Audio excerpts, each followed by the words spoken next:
ಜೈ ಶ್ರೀಕೃಷ್ಣ. ಶ್ರೀಮದ್ ಭಗವದ್ಗೀತೆಯಲ್ಲಿ ಮನುಷ್ಯ ಜೀವನದ ಪ್ರತಿಯೊಂದು ಸಮಸ್ಯೆಗೆ ಪರಿಹಾರವಿದೆ ಎಂದು ನಮಗೆಲ್ಲರಿಗೂ ತಿಳಿದಿದೆ. ಆದರೂ ಅನೇಕರು ಆಗಾಗ್ಗೆ ಗೀತೆಯಲ್ಲಿ ಅಂತಹ ವಿಶೇಷವಾದುದೇನಿದೆ ಎಂದು ಕೇಳುತ್ತಾರೆ. ಸ್ನೇಹಿತರೆ, ಗೀತೆಯಲ್ಲಿ ಏನಾದರೂ ವಿಶೇಷವಿದ್ದರೆ ಅದು ಶ್ರೀಕೃಷ್ಣ. ಉಳಿದವರೆಲ್ಲರೂ ಕೇವಲ ನಿಮಿತ್ತ ಮಾತ್ರ. ಹಾಗಾಗಿ ಭೂಮಿಯ ಮೇಲಿನ ಪ್ರತಿಯೊಬ್ಬ ಮನುಷ್ಯನೂ ಇದನ್ನು ಓದಿ ಅರ್ಥ ಮಾಡಿಕೊಳ್ಳಬೇಕು. ಇದರಿಂದ ಅವರು ತಮ್ಮ ಜೀವನದಲ್ಲಿ ಸುಖ, ಶಾಂತಿ ಮತ್ತು ಯಶಸ್ಸನ್ನು ಪಡೆಯಬಹುದು. ಆದರೆ ಇಂದಿನ ಆತುರದ ಬಿಡುವಿಲ್ಲದ ಜೀವನದಲ್ಲಿ ಭಗವದ್ಗೀತೆಯ 18 ಅಧ್ಯಾಯಗಳ 700 ಶ್ಲೋಕಗಳನ್ನು ಓದುವುದು ಮತ್ತು ಅವುಗಳನ್ನು ಸರಿಯಾಗಿ ಅರ್ಥ ಮಾಡಿಕೊಳ್ಳುವುದು ಎಲ್ಲರಿಗೂ ಸ್ವಲ್ಪ ಕಷ್ಟವಾಗುತ್ತದೆ. ಆದ್ದರಿಂದ ಇಂದಿನ ಈ ವಿಶೇಷ ವಿಡಿಯೋದಲ್ಲಿ ನಾವು ಶ್ರೀಮದ್ ಭಗವದ್ಗೀತೆಯ 18 ಅಧ್ಯಾಯಗಳ 700 ಶ್ಲೋಕಗಳ ಸಾರವನ್ನು ಕುರಿತು ಮಾತನಾಡುತ್ತೇವೆ. ಇದನ್ನು ಇಂದಿನ ಪೀಳಿಗೆಯ ಪ್ರತಿಯೊಬ್ಬ ಮನುಷ್ಯನಿಗೂ, ಅವರು ಯಾರೇ ಆಗಿರಲಿ, ಯಾವುದೇ ವಯಸ್ಸಿನವರಾಗಿರಲಿ, ಅವರ ವೃತ್ತಿಜೀವನ, ಸಂಬಂಧಗಳು ಮತ್ತು ಅವರ ಪ್ರತಿಯೊಂದು ಸಮಸ್ಯೆಗಳನ್ನು ಪರಿಹರಿಸಲು ಅತ್ಯಂತ ಸುಲಭವಾದ ಭಾಷೆಯಲ್ಲಿ ವಿವರಿಸಲಾಗುವುದು. ನೀವು ಭಗವದ್ಗೀತೆಯ ಈ ಅಮೂಲ್ಯ ಜ್ಞಾನದ ಲಾಭವನ್ನು ಹೆಚ್ಚಾಗಿ ಪಡೆಯಲು ಬಯಸಿದರೆ ಈ ಗೀತಾಸಾರವನ್ನು ಪೂರ್ಣವಾಗಿ ಕೊನೆಯವರೆಗೂ ಆಲಿಸಿ ಮತ್ತು ಈ ಆಲೋಚನೆಗಳನ್ನು ನೀವು ಪ್ರತಿದಿನ ಬೆಳಿಗ್ಗೆ ನಿಮ್ಮ ದಿನವನ್ನು ಪ್ರಾರಂಭಿಸುವಾಗ ಮತ್ತು ರಾತ್ರಿ ಮಲಗುವ ಮೊದಲು ಖಂಡಿತವಾಗಿಯೂ ಕೇಳಿ. ಶ್ರೀಮದ್ ಭಗವದ್ಗೀತೆ ಮಾತ್ರ ಮನುಷ್ಯನಿಗೆ ಸರಿಯಾದ ಜೀವನ ವಿಧಾನವನ್ನು ಕಲಿಸುವ ಏಕೈಕ ಗ್ರಂಥವಾಗಿದೆ. ಯಾವ ಮನೆಯಲ್ಲಿ ಭಗವದ್ಗೀತೆಯನ್ನು ಪ್ರತಿದಿನ ಪಠಿಸಲಾಗುತ್ತದೆ ಅಥವಾ ಕೇಳಲಾಗುತ್ತದೆ, ಆ ಮನೆಗೆ ಭಗವಾನ್ ಶ್ರೀಕೃಷ್ಣ ಸ್ವತಃ ಬರುತ್ತಾರೆ ಎಂದು ಹೇಳಲಾಗುತ್ತದೆ. ಶ್ರೀಮದ್ ಭಗವದ್ಗೀತೆಯಲ್ಲಿ ಭಗವಾನ್ ಶ್ರೀಕೃಷ್ಣ ಹೇಳುತ್ತಾರೆ, ಹೇ ಅರ್ಜುನ, ನಾನು ಎಲ್ಲಾ ಜೀವಿಗಳ ಹೃದಯದಲ್ಲಿ ನೆಲೆಸಿರುವ ಎಲ್ಲರ ಆತ್ಮ. ನಾನು ಎಲ್ಲಾ ಜೀವಿಗಳ ಮೂಲ, ಮಧ್ಯ ಮತ್ತು ಅಂತ್ಯವೂ ಹೌದು. ನಾನು ಗ್ರಹಗಳಲ್ಲಿ ಸೂರ್ಯ, ವೇದಗಳಲ್ಲಿ ಸಾಮವೇದ, ದೇವತೆಗಳಲ್ಲಿ ಇಂದ್ರ, ಇಂದ್ರಿಯಗಳಲ್ಲಿ ಮನಸ್ಸು. ನಾನು ಬ್ರಹ್ಮ, ನಾನು ವಿಷ್ಣು, ನಾನು ಮಹೇಶ. ಜಲಾಶಯಗಳಲ್ಲಿ ನಾನು ಸಮುದ್ರ, ಪರ್ವತಗಳಲ್ಲಿ ನಾನು ಹಿಮಾಲಯ. ಈ ಸಂಪೂರ್ಣ ಸಂಸಾರದಲ್ಲಿ ನೀನು ಏನನ್ನು ನೋಡುತ್ತೀಯೋ ಅದೆಲ್ಲವೂ ನಾನೇ. ಶ್ರೀಕೃಷ್ಣ ಹೇಳುತ್ತಾರೆ, ಈ ಸಂಸಾರ ನನ್ನದೇ ಮಾಯೆ. ಈ ಸಂಸಾರ ನನ್ನಿಂದಲೇ ಉದ್ಭವಿಸಿದೆ. ನಾನೇ ಇದನ್ನು ಪೋಷಿಸುತ್ತೇನೆ ಮತ್ತು ನಾನೇ ಈ ಸೃಷ್ಟಿಯನ್ನು ನಾಶ ಮಾಡುತ್ತೇನೆ. ನಾನು ಭೂತ, ವರ್ತಮಾನ ಮತ್ತು ಭವಿಷ್ಯದ ಎಲ್ಲಾ ಜೀವಿಗಳನ್ನು ಬಲ್ಲೆ. ಆದರೆ ವಾಸ್ತವವಾಗಿ ನನ್ನನ್ನು ಯಾರೂ ಬಲ್ಲವರಲ್ಲ. ಶ್ರೀಕೃಷ್ಣ ಹೇಳುತ್ತಾರೆ, ಪ್ರಕಾಶದ ಜ್ಯೋತಿಯು ಕತ್ತಲೆಯಲ್ಲಿ ಹೇಗೆ ಹೊಳೆಯುತ್ತದೋ ಹಾಗೆಯೇ ಸತ್ಯವೂ ಹೊಳೆಯುತ್ತದೆ. ಆದ್ದರಿಂದ ಮನುಷ್ಯನು ಯಾವಾಗಲೂ ಸತ್ಯದ ಹಾದಿಯಲ್ಲಿ ನಡೆಯಬೇಕು. ಸಾವು ಒಂದು ಅಟಲ ಸತ್ಯ. ಅದನ್ನು ಎಂದಿಗೂ ಬದಲಾಯಿಸಲು ಸಾಧ್ಯವಿಲ್ಲ. ಈ ಸಂಸಾರದ ನಿರ್ಮಾಣವಾದಾಗಿನಿಂದ ಜನ್ಮಮೃತ್ಯುವಿನ ಚಕ್ರ ನಡೆಯುತ್ತಲೇ ಇದೆ. ಯಾವುದೇ ಮನುಷ್ಯನು ಲಕ್ಷಾಂತರ ವಿಷಯಗಳನ್ನು ತಿಳಿದುಕೊಂಡಿರಲಿ, ಇಡೀ ಜಗತ್ತನ್ನು ತಿಳಿದುಕೊಂಡಿರಲಿ, ಆದರೆ ಅವನು ತನ್ನನ್ನು ತಾನೂ ಅರಿಯದಿದ್ದರೆ ಅವನು ಅಜ್ಞಾನಿ. ಯಾರಾದರೂ ನಿಮ್ಮನ್ನು ನಿರಾಕರಿಸಿದರೆ ಕೆಟ್ಟದಾಗಿ ಭಾವಿಸಬೇಡಿ, ಏಕೆಂದರೆ ಅವರಿಗೆ ನಿಮ್ಮ ನಿಜವಾದ ಬೆಲೆ ತಿಳಿದಿಲ್ಲ. ನಮ್ಮನ್ನು ಅಳಸುವ ಸಂಬಂಧಕ್ಕಿಂತ ಆಳವಾದ ಸಂಬಂಧವಿಲ್ಲ ಮತ್ತು ನಮ್ಮನ್ನು ಅಳುತ್ತಾ ಬಿಟ್ಟು ಹೋಗುವ ಸಂಬಂಧಕ್ಕಿಂತ ದುರ್ಬಲ ಸಂಬಂಧವಿಲ್ಲ. ಯಾವಾಗಲೂ ಶಾಂತವಾಗಿರಿ. ಇದರಿಂದ ನೀವು ನಿಮ್ಮ ಜೀವನದಲ್ಲಿ ನಿಮ್ಮನ್ನು ಬಹಳ ಬಲಿಷ್ಠವಾಗಿ ಕಾಣುತ್ತೀರಿ. ಏಕೆಂದರೆ ಕಬ್ಬಿಣವು ತಣ್ಣಗಾದಾಗ ಮಾತ್ರ ಗಟ್ಟಿಯಾಗುತ್ತದೆ, ಆದರೆ ಬಿಸಿಯಾದಾಗ ಅದನ್ನು ಯಾವುದೇ ಆಕಾರಕ್ಕೆ ರೂಪಿಸಬಹುದು. ಯಾವುದೇ ವಿಪತ್ತಿನ ಸಮಯದಲ್ಲಿ ಈ 7 ಗುಣಗಳು ನಿಮ್ಮನ್ನು ಉಳಿಸುತ್ತವೆ: ನಿಮ್ಮ ಜ್ಞಾನ, ನಿಮ್ಮ ವಿನಮ್ರತೆ, ನಿಮ್ಮ ಬುದ್ಧಿ, ನಿಮ್ಮೊಳಗಿನ ಧೈರ್ಯ, ನಿಮ್ಮ ಉತ್ತಮ ಕರ್ಮಗಳು, ಸತ್ಯವನ್ನು ಹೇಳುವ ಅಭ್ಯಾಸ ಮತ್ತು ದೇವರಲ್ಲಿ ವಿಶ್ವಾಸ. ಆತ್ಮವು ಯಾವಾಗಲೂ ಸರಿಯಾವುದು ಮತ್ತು ತಪ್ಪಾವುದು ಎಂದು ತಿಳಿಯುತ್ತದೆ. ಆದರೆ ಮನುಷ್ಯನ ಮುಂದಿರುವ ಸವಾಲು ಮನಸ್ಸನ್ನು ಅರ್ಥ ಮಾಡಿಕೊಳ್ಳುವುದಾಗಿದೆ. ಕಷ್ಟದ ಸಮಯದಲ್ಲಿ ವ್ಯಕ್ತಿ ಏಕಾಂಗಿಯಾಗುತ್ತಾನೆ, ಆದರೆ ಕಷ್ಟಗಳಿಂದಲೇ ಆ ವ್ಯಕ್ತಿ ಬಲಶಾಲಿಯಾಗುತ್ತಾನೆ. ನಿಮಗೆ ಗೌರವ ನೀಡುವವರಿಗೆ ಮಾತ್ರ ಗೌರವ ನೀಡಿ. ಸ್ಥಾನಮಾನ ನೋಡಿ ತಲೆಬಾಗುವುದು ಹೇಡಿತನದ ಲಕ್ಷಣ. ಹೇ ಅರ್ಜುನ, ಯಾರು ಎಂದಿಗೂ ಹರ್ಷಿತನಾಗುವುದಿಲ್ಲ, ಯಾರನ್ನೂ ದ್ವೇಷಿಸುವುದಿಲ್ಲ, ಶೋಕಿಸುವುದಿಲ್ಲ, ಆಸೆ ಪಡುವುದಿಲ್ಲ. ಯಾರು ಶುಭ ಮತ್ತು ಅಶುಭ ಎಲ್ಲಾ ಕರ್ಮಗಳನ್ನು ತ್ಯಾಗ ಮಾಡುತ್ತಾನೋ ಅಂತಹ ಜ್ಞಾನಿ ಮನುಷ್ಯ ನನಗೆ ಅತ್ಯಂತ ಪ್ರಿಯ. ನನ್ನನ್ನು ಪಡೆಯಲು 3 ಮಾರ್ಗಗಳಿವೆ: ಧ್ಯಾನಯೋಗ, ಜ್ಞಾನಯೋಗ ಮತ್ತು ಕರ್ಮಯೋಗ. ಮತ್ತು ಇವುಗಳಲ್ಲಿ ಕರ್ಮಯೋಗವು ಅತ್ಯಂತ ಪ್ರಧಾನ. ಭಗವದ್ಗೀತೆಯಲ್ಲಿ ಶ್ರೀಕೃಷ್ಣ ಹೇಳುತ್ತಾರೆ, ಭೂಮಿಯ ಮೇಲೆ ಋತುಗಳು ಬದಲಾಗುವಂತೆ ನಮ್ಮ ಜೀವನದಲ್ಲೂ ಸುಖದುಃಖಗಳು ಬರುತ್ತಾ ಹೋಗುತ್ತವೆ. ಇವುಗಳಿಂದ ನಾವು ವಿಚಲಿತರಾಗಬಾರದು. ಹೇ ಅರ್ಜುನ, ಸಮಯಕ್ಕೆ ಮುಂಚೆ ಮತ್ತು ಅದೃಷ್ಟಕ್ಕಿಂತ ಹೆಚ್ಚು ಯಾರಿಗೂ ಏನೂ ಸಿಗುವುದಿಲ್ಲ. ದೀಪದ ಕೆಳಗಿರುವ ಬತ್ತಿಗೆ ಕತ್ತಲು ಕಾಣದಂತೆ ಮನುಷ್ಯನಿಗೆ ಯೌವನದ ಹಿಂದೆ ಅಡಗಿರುವ ವೃದ್ಧಾಪ್ಯ ಮತ್ತು ದೌರ್ಬಲ್ಯ ಕಾಣಿಸುವುದಿಲ್ಲ. ಯಾವುದೇ ಜೀವಿಗೆ ಅದರ ಮನಸ್ಸು ಜೀವನದ ಅಂತ್ಯದವರೆಗೂ ತನ್ನ ಬಲೆಯಿಂದ ಹೊರಬರಲು ಬಿಡುವುದಿಲ್ಲ. ಹಗ್ಗದಿಂದ ಕಟ್ಟಿ ನಾನಾ ತರಹದ ನೃತ್ಯಗಳನ್ನು ಮಾಡಿಸುತ್ತದೆ. ಅದು ಜೀವಿಗೆ ತನ್ನ ಅಂತರಾತ್ಮದಲ್ಲಿ ಇಣಿಕಿ ತನ್ನ ಆತ್ಮವನ್ನು ಗುರುತಿಸಲು ಮತ್ತು ಆತ್ಮದೊಳಗೆ ಇರುವ ಪರಮಾತ್ಮನ ಪ್ರಕಾಶವನ್ನು ಸಾಕ್ಷಾತ್ಕರಿಸಲು ಅದನ್ನು ನೋಡಲು ಬಿಡುವುದಿಲ್ಲ. ಭಗವಾನ್ ಶ್ರೀಕೃಷ್ಣನಿಗೆ ಅರ್ಜುನನು ಕೇಳಿದಾಗ, ಹೇ ಕೇಶವ, ಆತ್ಮವು ನಿತ್ಯ, ಸನಾತನ ಮತ್ತು ಅಜನ್ಮ. ಅದನ್ನು ಶಸ್ತ್ರಗಳು ಕತ್ತರಿಸಲು ಸಾಧ್ಯವಿಲ್ಲ, ಬೆಂಕಿ ಸುಡಲು ಸಾಧ್ಯವಿಲ್ಲ ಎಂದು ತಿಳಿದಿದ್ದರೂ ಸಹ ಜೀವಿಯ ಆತ್ಮಕ್ಕೆ ದುಃಖ, ಸುಖ, ಶೋಕ, ಸಂತೋಷ, ಮಾನ, ಅಪಮಾನ, ನೋವು ಮತ್ತು ಆನಂದದ ಅನುಭವ ಏಕಾಗುತ್ತದೆ. ಆಗ ಭಗವಾನ್ ಶ್ರೀಕೃಷ್ಣ ಹೇಳುತ್ತಾರೆ, ಹೇ ಪಾರ್ಥ, ಸುಖ ದುಃಖದ ಅನುಭವ ಮಾಡುವುದು ಆತ್ಮದ ಕೆಲಸವಲ್ಲ, ದೇಹದ ಕೆಲಸ ಎಂದು ನಾನು ಮೊದಲೇ ನಿನಗೆ ಹೇಳಿದ್ದೇನೆ. ಆಗ ಅರ್ಜುನ ಹೇಳುತ್ತಾನೆ, ಹೇ ಕೇಶವ, ದೇಹಕ್ಕೆ ನೋವು ಮತ್ತು ಯಾತನೆಯಾಗುವುದು ದೇಹಕ್ಕೆ ಗಾಯವಾದಾಗ ಅಥವಾ ಅದರ ಯಾವುದೇ ಅಂಗ ಕತ್ತರಿಸಿದಾಗ ಮಾತ್ರ. ಉದಾಹರಣೆಗೆ, ದೇಹವು ಬೆಂಕಿಯಲ್ಲಿ ಸುಟ್ಟು ಹೋದಾಗ ಉಂಟಾಗುವ ನೋವು ದೇಹದ ನೋವು. ಆದರೆ ಮಾನಹಾನಿಯಿಂದ ಉಂಟಾಗುವ ದುಃಖ ಅಥವಾ ಗೌರವದಿಂದ ಬರುವ ಆನಂದದಲ್ಲಿ ದೇಹಕ್ಕೆ ಯಾವುದೇ ಗಾಯವಾಗುವುದಿಲ್ಲ. ಆ ಮಾನಹಾನಿಯ ದುಃಖ, ಆ ಅಪಕೀರ್ತಿಯ ನೋವು ಆತ್ಮಕ್ಕೇ ಆಗುತ್ತದೆ, ಅಲ್ಲವೇ? ಆಗ ಭಗವಾನ್ ಶ್ರೀಕೃಷ್ಣ ಅರ್ಜುನನಿಗೆ ಹೇಳುತ್ತಾರೆ, ಇಲ್ಲ ಅರ್ಜುನ, ಈ ಕೀರ್ತಿ, ಅಪಕೀರ್ತಿ, ಮಾನ, ಅಪಮಾನ, ಈ ಲಾಭ, ಹಾನಿ, ಈ ಗೆಲ್ಲುವ ಆನಂದ ಅಥವಾ ಸೋಲಿನ ನೋವು ಇವುಗಳು ಆತ್ಮಕ್ಕೆ ಆಗುವುದಿಲ್ಲ. ಇದು ಆತ್ಮದ ಕೆಲಸವಲ್ಲ, ಇದು ಮನಸ್ಸಿನ ಚೇಷ್ಟೆ. ಭಗವಾನ್ ಶ್ರೀಕೃಷ್ಣ ಹೇಳುತ್ತಾರೆ, ಹೇ ಅರ್ಜುನ, ಇದನ್ನು ನೆನಪಿಟ್ಟುಕೋ, ಜೀವಿಯ ದೇಹದಲ್ಲಿ ಒಂದು ಅಗೋಚರ ಅಂಗವಿದೆ, ಮನಸ್ಸು. ಅದು ಕಾಣಿಸುವುದಿಲ್ಲ, ಆದರೆ ಅತ್ಯಂತ ಶಕ್ತಿಶಾಲಿ ಭಾಗ. ಆತ್ಮದೊಂದಿಗೆ ಇದಕ್ಕೆ ಯಾವುದೇ ಸಂಬಂಧವಿಲ್ಲ. ಆತ್ಮವು ರಥದಲ್ಲಿ ಕುಳಿತಿರುವ ರಥದ ಒಡೆಯನಾಗಿದ್ದರೆ ಮನಸ್ಸು ದೇಹವೆಂಬ ರಥದ ಸಾರಥಿ. ಈ ಮನಸ್ಸೇ ಇಂದ್ರಿಯಗಳ ಕುದುರೆಗಳನ್ನು ಅತ್ತಿತ್ತ ಅಲದಾಡಿಸುತ್ತದೆ ಮತ್ತು ಯೌವನದ ಆವೇಶದಲ್ಲಿ ಚಂಚಲವಾಗುತ್ತದೆ. ಕೆಲವೊಮ್ಮೆ ಯೌವನದ ಆವೇಶದಲ್ಲಿ ಇದೇ ಚಂಚಲ ಮನಸ್ಸು ಮನುಷ್ಯನನ್ನು ತಾನು ಸರ್ವಶಕ್ತ, ಎಲ್ಲವನ್ನೂ ಮಾಡಬಲ್ಲೆ ಮತ್ತು ತಾನು ಇಲ್ಲಿಯ ರಾಜ, ತನ್ನ ಮುಂದೆ ಎಲ್ಲರೂ ಬಗ್ಗಲು ಬದ್ಧರು ಮತ್ತು ಎಲ್ಲರೂ ತನ್ನನ್ನು ಪ್ರಣಾಮಿಸುತ್ತಾರೆ ಎಂಬ ಭ್ರಮೆಗೆ ತಳ್ಳುತ್ತದೆ. ದೇಹದ ದೀಪದಲ್ಲಿ ಯೌವನ ಶಕ್ತಿಯ ತುಪ್ಪವು ಕರಗಿ ಮುಗಿದು ಹೋದಾಗ ಮತ್ತು ದೀಪದ ಕೆಳಗೆ ಕತ್ತಲು ಆವರಿಸಿದಾಗ ಮನುಷ್ಯ ಗಾಬರಿಗೊಂಡು ಕೂಗಲು ಪ್ರಾರಂಭಿಸುತ್ತಾನೆ, ನಾನು ಅಸ್ವಸ್ಥನಾಗಿದ್ದೇನೆ, ನಾನು ದುಃಖಿತನಾಗಿದ್ದೇನೆ, ನಾನು ಸಾಯುತ್ತಿದ್ದೇನೆ, ನನ್ನನ್ನು ಉಳಿಸಿ. ಈ ಅಳುವಿನ ನಾಟಕವನ್ನು ಮನಸ್ಸೇ ಮಾಡುತ್ತದೆ. ಹೇ ಅರ್ಜುನ, ಮನುಷ್ಯನಿಗೆ ನಾನು ಎಂಬ ಅಹಂಕಾರದ ಮದ್ಯವನ್ನು ಕುಡಿಸಿ ಮತ್ತನಾಗಿಸುವ ಕಪಟಿ ಕೇವಲ ಮನಸ್ಸು. ಅದರ ಕೈಯಲ್ಲಿ ಮೋಹಮಾಯೆಯ ಬಲೆಯಿದೆ, ಅದನ್ನು ಅದು ಮನುಷ್ಯನ ಆಸೆಗಳ ಮೇಲೆ ಎಸೆಯುತ್ತಾ ಅವನ್ನು ತನ್ನ ವಶದಲ್ಲಿಟ್ಟುಕೊಳ್ಳುತ್ತದೆ. ಈ ಮನಸ್ಸು ದೇಹದ ಮೇಲೂ ಮೋಹ ಮಾಡುತ್ತದೆ, ತನ್ನ ಸಂತೋಷಗಳ ಮೇಲೂ ಮೋಹ ಮಾಡುತ್ತದೆ ಮತ್ತು ತನ್ನ ದುಃಖಗಳ ಮೇಲೂ ಮೋಹ ಮಾಡುತ್ತದೆ. ಸಂತೋಷದಲ್ಲಿ ಸಂತೋಷಭರಿತ ಹಾಡುಗಳನ್ನು ಹಾಡುತ್ತದೆ ಮತ್ತು ದುಃಖದಲ್ಲಿ ದುಃಖಭರಿತ ಹಾಡುಗಳನ್ನು ಗುಣಗುಣಿಸುತ್ತದೆ. ತನ್ನ ದುಃಖಗಳಲ್ಲಿ ಇತರರನ್ನು ಸೇರಿಕೊಂಡು ಅದು ಸಂತೋಷವನ್ನು ಪಡೆಯುತ್ತದೆ. ಹೇ ಪಾರ್ಥ, ಜೀವಿಗೆ ತನ್ನ ಮನಸ್ಸನ್ನು ಹತಕಡಿಗುತ್ತಂದು ತನ್ನ ಅಂತರಾತ್ಮದಲ್ಲಿ ಇಣಿಕಿ ನೋಡಲು ಅವಶ್ಯವಿದೆ. ಆಗ ಮಾತ್ರ ಆ ಆತ್ಮದೊಳಗೆ ಪರಮಾತ್ಮನ ಪ್ರಕಾಶವು ಸ್ಪಷ್ಟವಾಗಿ ಕಾಣಿಸುತ್ತದೆ. ಮನುಷ್ಯನು ತನ್ನ ಹಳೆಯ ಬಟ್ಟೆಗಳನ್ನು ತ್ಯಜಿಸಿ ಹೊಸ ಬಟ್ಟೆಗಳನ್ನು ಧರಿಸುವಂತೆ, ಅದೇ ರೀತಿ ಆತ್ಮವು ಹಳೆಯ ನಿಷ್ಪ್ರಯೋಜನ ದೇಹವನ್ನು ತ್ಯಜಿಸಿ ಹೊಸ ದೇಹವನ್ನು ಧರಿಸುತ್ತದೆ. ಇದು ಪ್ರಕೃತಿಯ ನಿಯಮ. ಈ ಸತ್ಯವನ್ನು ಸ್ವೀಕರಿಸಿ ಭಯಮುಕ್ತರಾಗಿ ಇಂದಿನ ಕ್ಷಣದಲ್ಲಿ ಬದುಕಬೇಕು. ಯಾರನ್ನಾದರೂ ನಂಬಬೇಕಾದ್ರೆ ಅವರ ಮಾತುಗಳ ಮೇಲಲ್ಲ, ಅವರ ನಡೆಗಳ ಮೇಲೆ ಗಮನ ಕೊಡಿ. ಕೋಪ ಬಂದಾಗ ಸ್ವಲ್ಪ ನಿಲ್ಲುವುದರಿಂದ ಮತ್ತು ತಪ್ಪು ಮಾಡಿದಾಗ ಸ್ವಲ್ಪ ಬಗ್ಗುವುದರಿಂದ ಜೀವನ ಇನ್ನಷ್ಟು ಸುಲಭವಾಗುತ್ತದೆ. ಭಗವಾನ್ ಶ್ರೀಕೃಷ್ಣ ಹೇಳುತ್ತಾರೆ, ನನ್ನನ್ನು ತಿಳಿದುಕೊಳ್ಳುವ ಮನುಷ್ಯನಿಗೆ ಈ ಸಂಸಾರದಲ್ಲಿ ಇನ್ನೇನೂ ತಿಳಿಯುವುದು ಉಳಿದಿಲ್ಲ. ಅಂತಹ ಮನುಷ್ಯನು ಜನ್ಮಮರಣದ ಬಂಧನಗಳಿಂದ ಮುಕ್ತನಾಗುತ್ತಾನೆ. ಯಾವ ಮನುಷ್ಯನು ಭಗವದ್ಗೀತೆಯನ್ನು ಓದಿ ಅದರಂತೆ ನಡೆಯುತ್ತಾನೋ ಅವನ ಎಲ್ಲಾ ದುಷ್ಕರ್ಮಗಳ ಪ್ರಭಾವವೂ ಕೊನೆಗೊಳ್ಳುತ್ತದೆ. ಅದೃಷ್ಟದಲ್ಲಿ ಏನಿದೆಯೋ ಅದು ಓಡಿಬರುತ್ತದೆ ಮತ್ತು ಅದೃಷ್ಟದಲ್ಲಿ ಏನಿಲ್ಲವೋ ಅದು ಬಂದು ಹೋಗುತ್ತದೆ. ಗಾಳಿಯ ರಭಸವು ದೋಣಿಯನ್ನು ದಾರಿ ತಪ್ಪಿಸುವಂತೆ ಮನುಷ್ಯನ ಆಸೆಗಳು ಬುದ್ಧಿಯನ್ನು ದಾರಿ ತಪ್ಪಿಸುತ್ತವೆ. ಬುದ್ಧಿವಂತ ವ್ಯಕ್ತಿ ಎಂದರೆ ಬೇರೆಯವರನ್ನು ನೋಡಿ ಅವರ ವಿಶೇಷತೆಗಳಿಂದ ಕಲಿಯುವವನು. ಅವರನ್ನು ಹೋಲಿಕೆ ಮಾಡುವುದಿಲ್ಲ ಅಥವಾ ಅಸೂಯೆ ಪಡುವುದಿಲ್ಲ. ಶಸ್ತ್ರಗಳು ದೇಹಕ್ಕೆ ಮಾತ್ರ ಗಾಯ ಮಾಡಬಲ್ಲವು, ಆದರೆ ಮಾತುಗಳು ಆತ್ಮಕ್ಕೂ ಗಾಯ ಮಾಡುತ್ತವೆ.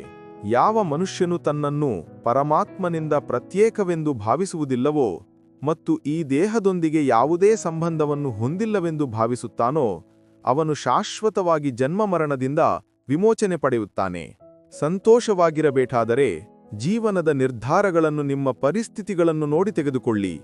ಜಗತ್ತನ್ನು ನೋಡಿ ನಿರ್ಧಾರಗಳನ್ನು ತೆಗೆದುಕೊಳ್ಳುವವರು ಯಾವಾಗಲೂ ದುಃಖಿಗಳಾಗಿರುತ್ತಾರೆ. ಆಧ್ಯಾತ್ಮಿಕ ಜಾಗೃತಿಯ ಶಿಖರವನ್ನು ತಲುಪಿದವರ ಮಾರ್ಗವು ನಿಸ್ವಾರ್ಥ ಕರ್ಮವಾಗಿದೆ ಮತ್ತು ದೇವರೊಂದಿಗೆ ಒಂದಾದವರ ಮಾರ್ಗವು ಸ್ಥಿರತೆ ಮತ್ತು ಶಾಂತಿಯಾಗಿದೆ. ಮಾನವ ಕಲ್ಯಾಣವೇ ಭಗವದ್ಗೀತೆಯ ಪ್ರಮುಖ ಉದ್ದೇಶ. ಆದ್ದರಿಂದ ಮನುಷ್ಯನು ತನ್ನ ಕರ್ತವ್ಯಗಳನ್ನು ಪಾಲಿಸುವಾಗ ಮಾನವ ಕಲ್ಯಾಣಕ್ಕೆ ಆದ್ಯತೆ ನೀಡಬೇಕು.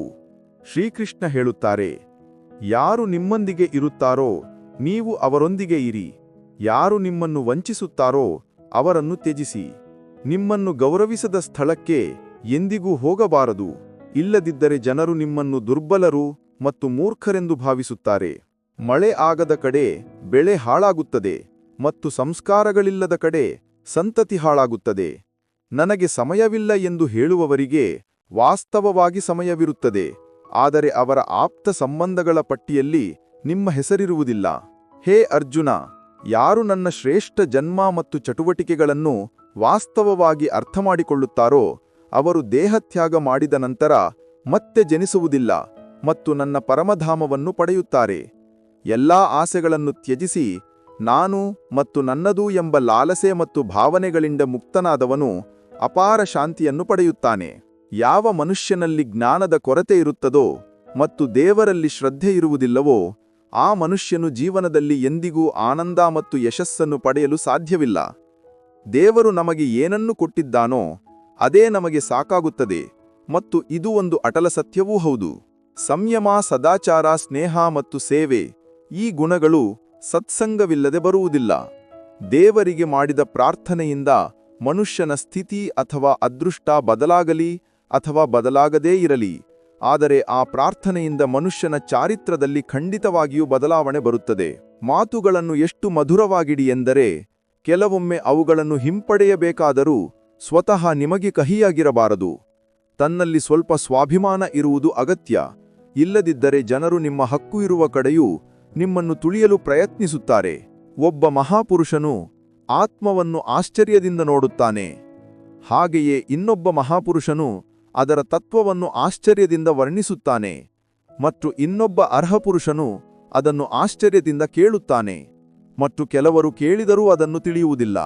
ಶ್ರೀ ಭಗವಾನ್ ಹೇಳುತ್ತಾರೆ, ದುಃಖ ಸುಖಗಳನ್ನು ಸಮಾನವಾಗಿ ಕಾಣುವ ಯಾವ ಧೀರಪುರುಷನನ್ನು ಇಂದ್ರಿಯಗಳು ಮತ್ತು ವಿಷಯಗಳ ಸಹಯೋಗವು ವ್ಯಾಕುಲಗೊಳಿಸುವುದಿಲ್ಲವೋ ಅವನು ಮೋಕ್ಷಕ್ಕೆ ಯೋಗ್ಯನಾಗುತ್ತಾನೆ. ನೀನು ನಿನ್ನಿಂದಲೇ ಸೋಲುವವರೆಗೆ ನಿನ್ನನ್ನು ಸೋಲಿಸಲು ಈ ಜಗತ್ತಿನಲ್ಲಿ ಯಾವುದೇ ಶಕ್ತಿಯಿಲ್ಲ.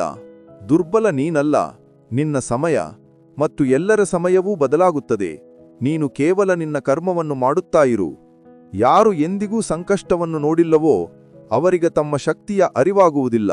ಇತರರ ಕಷ್ಟಗಳನ್ನು ಅರ್ಥಮಾಡಿಕೊಳ್ಳುವವರು, ದಯೆಯಿರುವವರು, ಮನಸ್ಸಿನಿಂದ ಉತ್ತಮರಾದವರು ಪುನರ್ಜನ್ಮ ಪಡೆಯಬೇಕಾಗಿಲ್ಲ.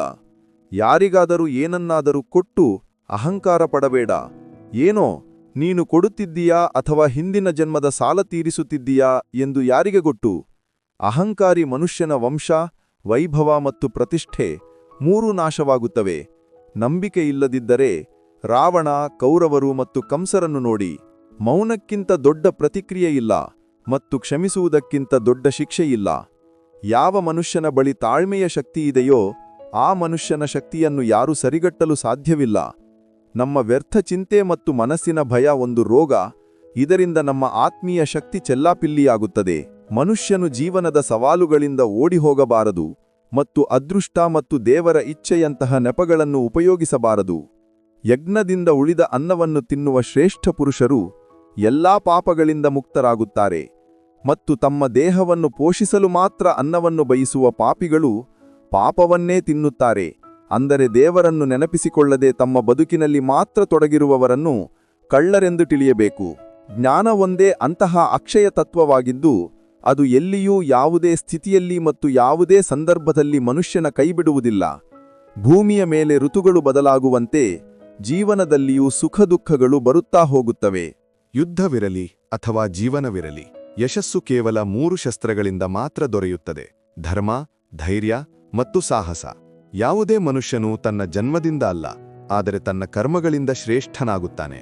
ಏನನ್ನಾದರೂ ಪಡೆಯಬೇಕಿದ್ದರೆ ನಿಮ್ಮ ಮೇಲೆ ನಂಬಿಕೆ ಇಡಿ, ಏಕೆಂದರೆ ಆಧಾರಗಳು ಎಷ್ಟೇ ಪ್ರಾಮಾಣಿಕ ಮತ್ತು ಉತ್ತಮವಾಗಿದ್ದರೂ ಅವು ಕೈಬಿಡುತ್ತವೆ. ಸ್ನೇಹಿತ ಬಡವನಾಗಿರಲಿ ಅಥವಾ ಶ್ರೀಮಂತನಾಗಿರಲಿ ಎಂಬುದು ಮುಖ್ಯವಲ್ಲ, ಆದರೆ ನಿಮ್ಮ ಕಷ್ಟದ ಸಮಯದಲ್ಲಿ ಅವನು ಎಷ್ಟು ನಿಮ್ಮೊಂದಿಗೆ ಇರುತ್ತಾನೆ ಎಂಬುದು ಮುಖ್ಯ. ಧರ್ಮ ಯಾವುದೇ ಆಗಿರಲಿ, ಉತ್ತಮ ಮನುಷ್ಯರಾಗಿರಿ. ಲೆಕ್ಕ ನಮ್ಮ ಕರ್ಮಗಳದ್ದಾಗಿರುತ್ತದೆ, ಧರ್ಮದ್ದಲ್ಲ. ಸಂತೋಷಕ್ಕಾಗಿ ಕೆಲಸ ಮಾಡಿದರೆ ಸಂತೋಷ ಸಿಗುವುದಿಲ್ಲ, ಆದರೆ ಸಂತೋಷದಿಂದ ಕೆಲಸ ಮಾಡಿದರೆ ಸಂತೋಷ ಖಂಡಿತ ಸಿಗುತ್ತದೆ. ನೀವು ಬೇರೆಯವರಿಗಾಗಿ ಒಳ್ಳೆಯದನ್ನು ಬಯಸಿದರೆ ಅದೇ ಒಳ್ಳೆಯ ಸಂಗತಿಗಳು ನಿಮ್ಮ ಜೀವನಕ್ಕೂ ಮರಳಿ ಬರುತ್ತವೆ. ಇದು ಪ್ರಕೃತಿಯ ನಿಯಮ. ನಿಮ್ಮ ಮೌಲ್ಯವು ನೀವು ಏನಾಗಿದ್ದೀರಿ ಎಂಬುದರಿಂದ ನಿರ್ಧಾರವಾಗುವುದಿಲ್ಲ. ಬದಲಿಗೆ ನೀವು ನಿಮ್ಮನ್ನು ಏನನ್ನಾಗಿ ಮಾಡಿಕೊಳ್ಳುವ ಸಾಮರ್ಥ್ಯ ಹೊಂದಿದ್ದೀರಿ ಎಂಬುದರಿಂದ ನಿರ್ಧಾರವಾಗುತ್ತದೆ. ನಗುವ ಮನಸ್ಸು ಮತ್ತು ನಗುವ ಮುಖ ಇದೇ ನಿಜವಾದ ಸಂಪತ್ತು. ಅವನು ನಿಮ್ಮನ್ನು ಎಷ್ಟು ಕಾಯಿಸುತ್ತಾನೋ ನೆನಪಿಡಿ, ಸಮಯ ಬಂದಾಗ ಅವನು ಎಷ್ಟೊಂದು ಕೊಡುತ್ತಾನೆಂದರೆ ಅದನ್ನು ನಿಭಾಯಿಸಲು ನಿಮಗೆ ಸಾಧ್ಯವಾಗುವುದಿಲ್ಲ. ಯಾರು ನಿಮ್ಮೊಂದಿಗೆ ಇಲ್ಲದಿದ್ದರೆ ನಿರಾಶರಾಗಬೇಡಿ, ಏಕೆಂದರೆ ಪರಮಾತ್ಮನಿಗಿಂತ ದೊಡ್ಡ ಒಡನಾಡಿ ಯಾರೂ ಇಲ್ಲ. ಸಂತೋಷವು ಸ್ವಾತಂತ್ರ್ಯದ ಮೇಲೆ ಅವಲಂಬಿತವಾಗಿದೆ, ಮತ್ತು ಸ್ವಾತಂತ್ರ್ಯವು ನೀವು ಎಷ್ಟು ಧೈರ್ಯಶಾಲಿಗಳಾಗಿದ್ದೀರಿ ಎಂಬುದರ ಮೇಲೆ ಅವಲಂಬಿತವಾಗಿದೆ. ನಂಬಿಕೆಯಿಲ್ಲದೆ ಈ ಜಗತ್ತಿನಲ್ಲಿ ಯಾವುದೇ ಸಂಬಂಧವೂ ಹೆಚ್ಚು ಕಾಲ ಉಳಿಯಲು ಸಾಧ್ಯವಿಲ್ಲ. ಯಾವುದೇ ತಪ್ಪಿನಿಂದ ನಿನ್ನೆ ದುಃಖದಲ್ಲಿ ಕಳೆದಿರುವುದಾದರೆ ಅದನ್ನು ನೆನಪಿಟ್ಟುಕೊಂಡು ಇಂದಿನ ದಿನವನ್ನು ವ್ಯರ್ಥ ಮಾಡಬೇಡ. ಅನೇಕ ಜನರು ಕರ್ಮಗಳನ್ನು ಮಾಡುತ್ತಲೇ ಪರಮಸಿದ್ಧಿಯನ್ನು ಪಡೆದಿದ್ದರು. ಜನಕ ಇತ್ಯಾದಿ ಜ್ಞಾನಿ ಜನರು ಆಸಕ್ತಿರಹಿತ ಕರ್ಮಗಳಿಂದಲೇ ಪರಮಸಿದ್ಧಿಯನ್ನು ಪಡೆದಿದ್ದರು. ಆದ್ದರಿಂದ ಮನುಷ್ಯನು ಯಾವಾಗಲೂ ಉತ್ತಮ ಕಾರ್ಯಗಳನ್ನು ಮಾಡಬೇಕು ಮತ್ತು ಫಲದ ಆಸೆಯಿಂದ ದೂರವಿರಬೇಕು. ಹೇ ಅರ್ಜುನ, ನನಗೆ ಈ 3 ಲೋಕಗಳಲ್ಲಿ ಯಾವುದೇ ಕರ್ತವ್ಯವಿಲ್ಲ ಮತ್ತು ಯಾವುದೇ ವಸ್ತುವನ್ನು ಪಡೆಯುವ ಯೋಗ್ಯತೆ ಇಲ್ಲ. ಆದರೂ ನಾನು ಕರ್ಮಗಳನ್ನು ಮಾಡುತ್ತಾ ನನ್ನ ಕರ್ತವ್ಯವನ್ನು ನಿರ್ವಹಿಸುತ್ತೇನೆ. ಶ್ರೀ ಭಗವಾನ್ ಹೇಳುತ್ತಾರೆ, ಹೇ ಪಾರ್ಥ, ನಾನು ಕರ್ಮಗಳನ್ನು ಮಾಡುವಲ್ಲಿ ಎಚ್ಚರ ವಹಿಸದಿದ್ದರೆ ದೊಡ್ಡ ಅನರ್ಥವಾಗುತ್ತದೆ. ಏಕೆಂದರೆ ಮನುಷ್ಯರು ಎಲ್ಲಾ ರೀತಿಯಲ್ಲಿ ನನ್ನ ಮಾರ್ಗವನ್ನು ಅನುಸರಿಸುತ್ತಾರೆ. ಈ ಜಗತ್ತಿನಲ್ಲಿ ಸೋತ ಮನುಷ್ಯನಿಗೆ ಮತ್ತು ತೊಂದರೆಯಲ್ಲಿರುವ ಮನುಷ್ಯನಿಗೆ ಯಾರೂ ಸಹಾಯ ಮಾಡುವುದಿಲ್ಲ, ಮತ್ತು ಯಾರಾದರೂ ಸ್ವಲ್ಪ ಯಶಸ್ವಿಯಾದರೆ ಅವರಿಂದ ಯಾರೂ ಸಂತೋಷಪಡುವುದಿಲ್ಲ. ಆದ್ದರಿಂದ ನಿಮ್ಮ ದುಃಖವನ್ನು ಯಾರಿಗೂ ಹೇಳಬೇಡಿ ಮತ್ತು ನಿಮ್ಮ ಸಂತೋಷವನ್ನು ಯಾರ ಮುಂದೆಯೂ ಪ್ರದರ್ಶಿಸಬೇಡಿ. ಮನುಷ್ಯನ ಆಹಾರವು ಯಾವಾಗಲೂ ಸಾತ್ವಿಕ ಮತ್ತು ಸಮತೋಲಿತವಾಗಿರಬೇಕು. ಏನು ತಿನ್ನಬೇಕು, ಎಷ್ಟು ತಿನ್ನಬೇಕು, ಎಲ್ಲಿ ತಿನ್ನಬೇಕು ಮತ್ತು ಹೇಗೆ ತಿನ್ನಬೇಕು ಎಂದು ತಿಳಿಯದವನು ಪರಮಾತ್ಮನನ್ನು ಎಂದಿಗೂ ಪಡೆಯಲು ಸಾಧ್ಯವಿಲ್ಲ. ಮಂದಬುದ್ಧಿಯ ಮನುಷ್ಯನು ಕೇವಲ ಪ್ರದರ್ಶನಕ್ಕಾಗಿ ತಾನು ಎಲ್ಲಾ ಇಂದ್ರಿಯಗಳನ್ನು ವಶಪಡಿಸಿಕೊಂಡಿದ್ದೇನೆ ಎಂದು ಹೇಳುತ್ತಾನೆ, ಆದರೆ ಮನಸ್ಸಿನಲ್ಲೇ ಆ ಇಂದ್ರಿಯಗಳ ವಿಷಯಗಳನ್ನು ಚಿಂತಿಸುತ್ತಿರುತ್ತಾನೆ. ಅಂತಹ ಮನುಷ್ಯನನ್ನು ಮಿಥ್ಯಾಚಾರಿ ಅಂದರೆ ದಂಭಿ ಎಂದು ಹೇಳಲಾಗುತ್ತದೆ. ಯಾವ ಪುರುಷನು ಪರಂಪರೆಯನ್ನು ಅನುಸರಿಸುವುದಿಲ್ಲವೋ, ಸೃಷ್ಟಿಚಕ್ರದ ನಿಯಮಗಳನ್ನು ಪಾಲಿಸುವುದಿಲ್ಲವೋ, ಅಂದರೆ ತನ್ನ ಕರ್ತವ್ಯವನ್ನು ಪಾಲಿಸುವುದಿಲ್ಲವೋ, ಅವನು ಇಂದ್ರಿಯಗಳ ಮೂಲಕ ಭೋಗಗಳನ್ನು ಅನುಭವಿಸುವ ಪಾಪಿ ಪುರುಷನು ವ್ಯರ್ಥವಾಗಿ ಬದುಕುತ್ತಾನೆ. ಆದರೆ ಯಾವ ಮನುಷ್ಯನು ಆತ್ಮದಲ್ಲಿಯೇ ರಮಿಸುವವನಾಗಿದ್ದಾನೋ ಮತ್ತು ಆತ್ಮದಲ್ಲಿಯೇ ತೃಪ್ತನಾಗಿದ್ದಾನೋ ಹಾಗೂ ಆತ್ಮದಲ್ಲಿಯೇ ಸಂತುಷ್ಟನಾಗಿದ್ದಾನೋ ಅವನಿಗೆ ಯಾವುದೇ ಕರ್ತವ್ಯವಿಲ್ಲ. ಆತ್ಮ ಎಂದರೆ ಇಲ್ಲಿ ಅತಿದೊಡ್ಡ ಸತ್ಯ, ಮತ್ತು ಸತ್ಯವನ್ನು ಅರ್ಥಮಾಡಿಕೊಂಡವನು ಸತ್ಯದಲ್ಲಿಯೇ ಸಂತೋಷವಾಗಿ ಸತ್ಯದಲ್ಲಿಯೇ ಇರುವವನಿಗೆ ಯಾವುದೇ ಕರ್ತವ್ಯವಿಲ್ಲ. ಆದರೆ ಅಂತಹವನು ಲಕ್ಷಾಂತರ ಕೋಟಿಗಳಲ್ಲಿ ಒಬ್ಬನಾಗಿರುತ್ತಾನೆ.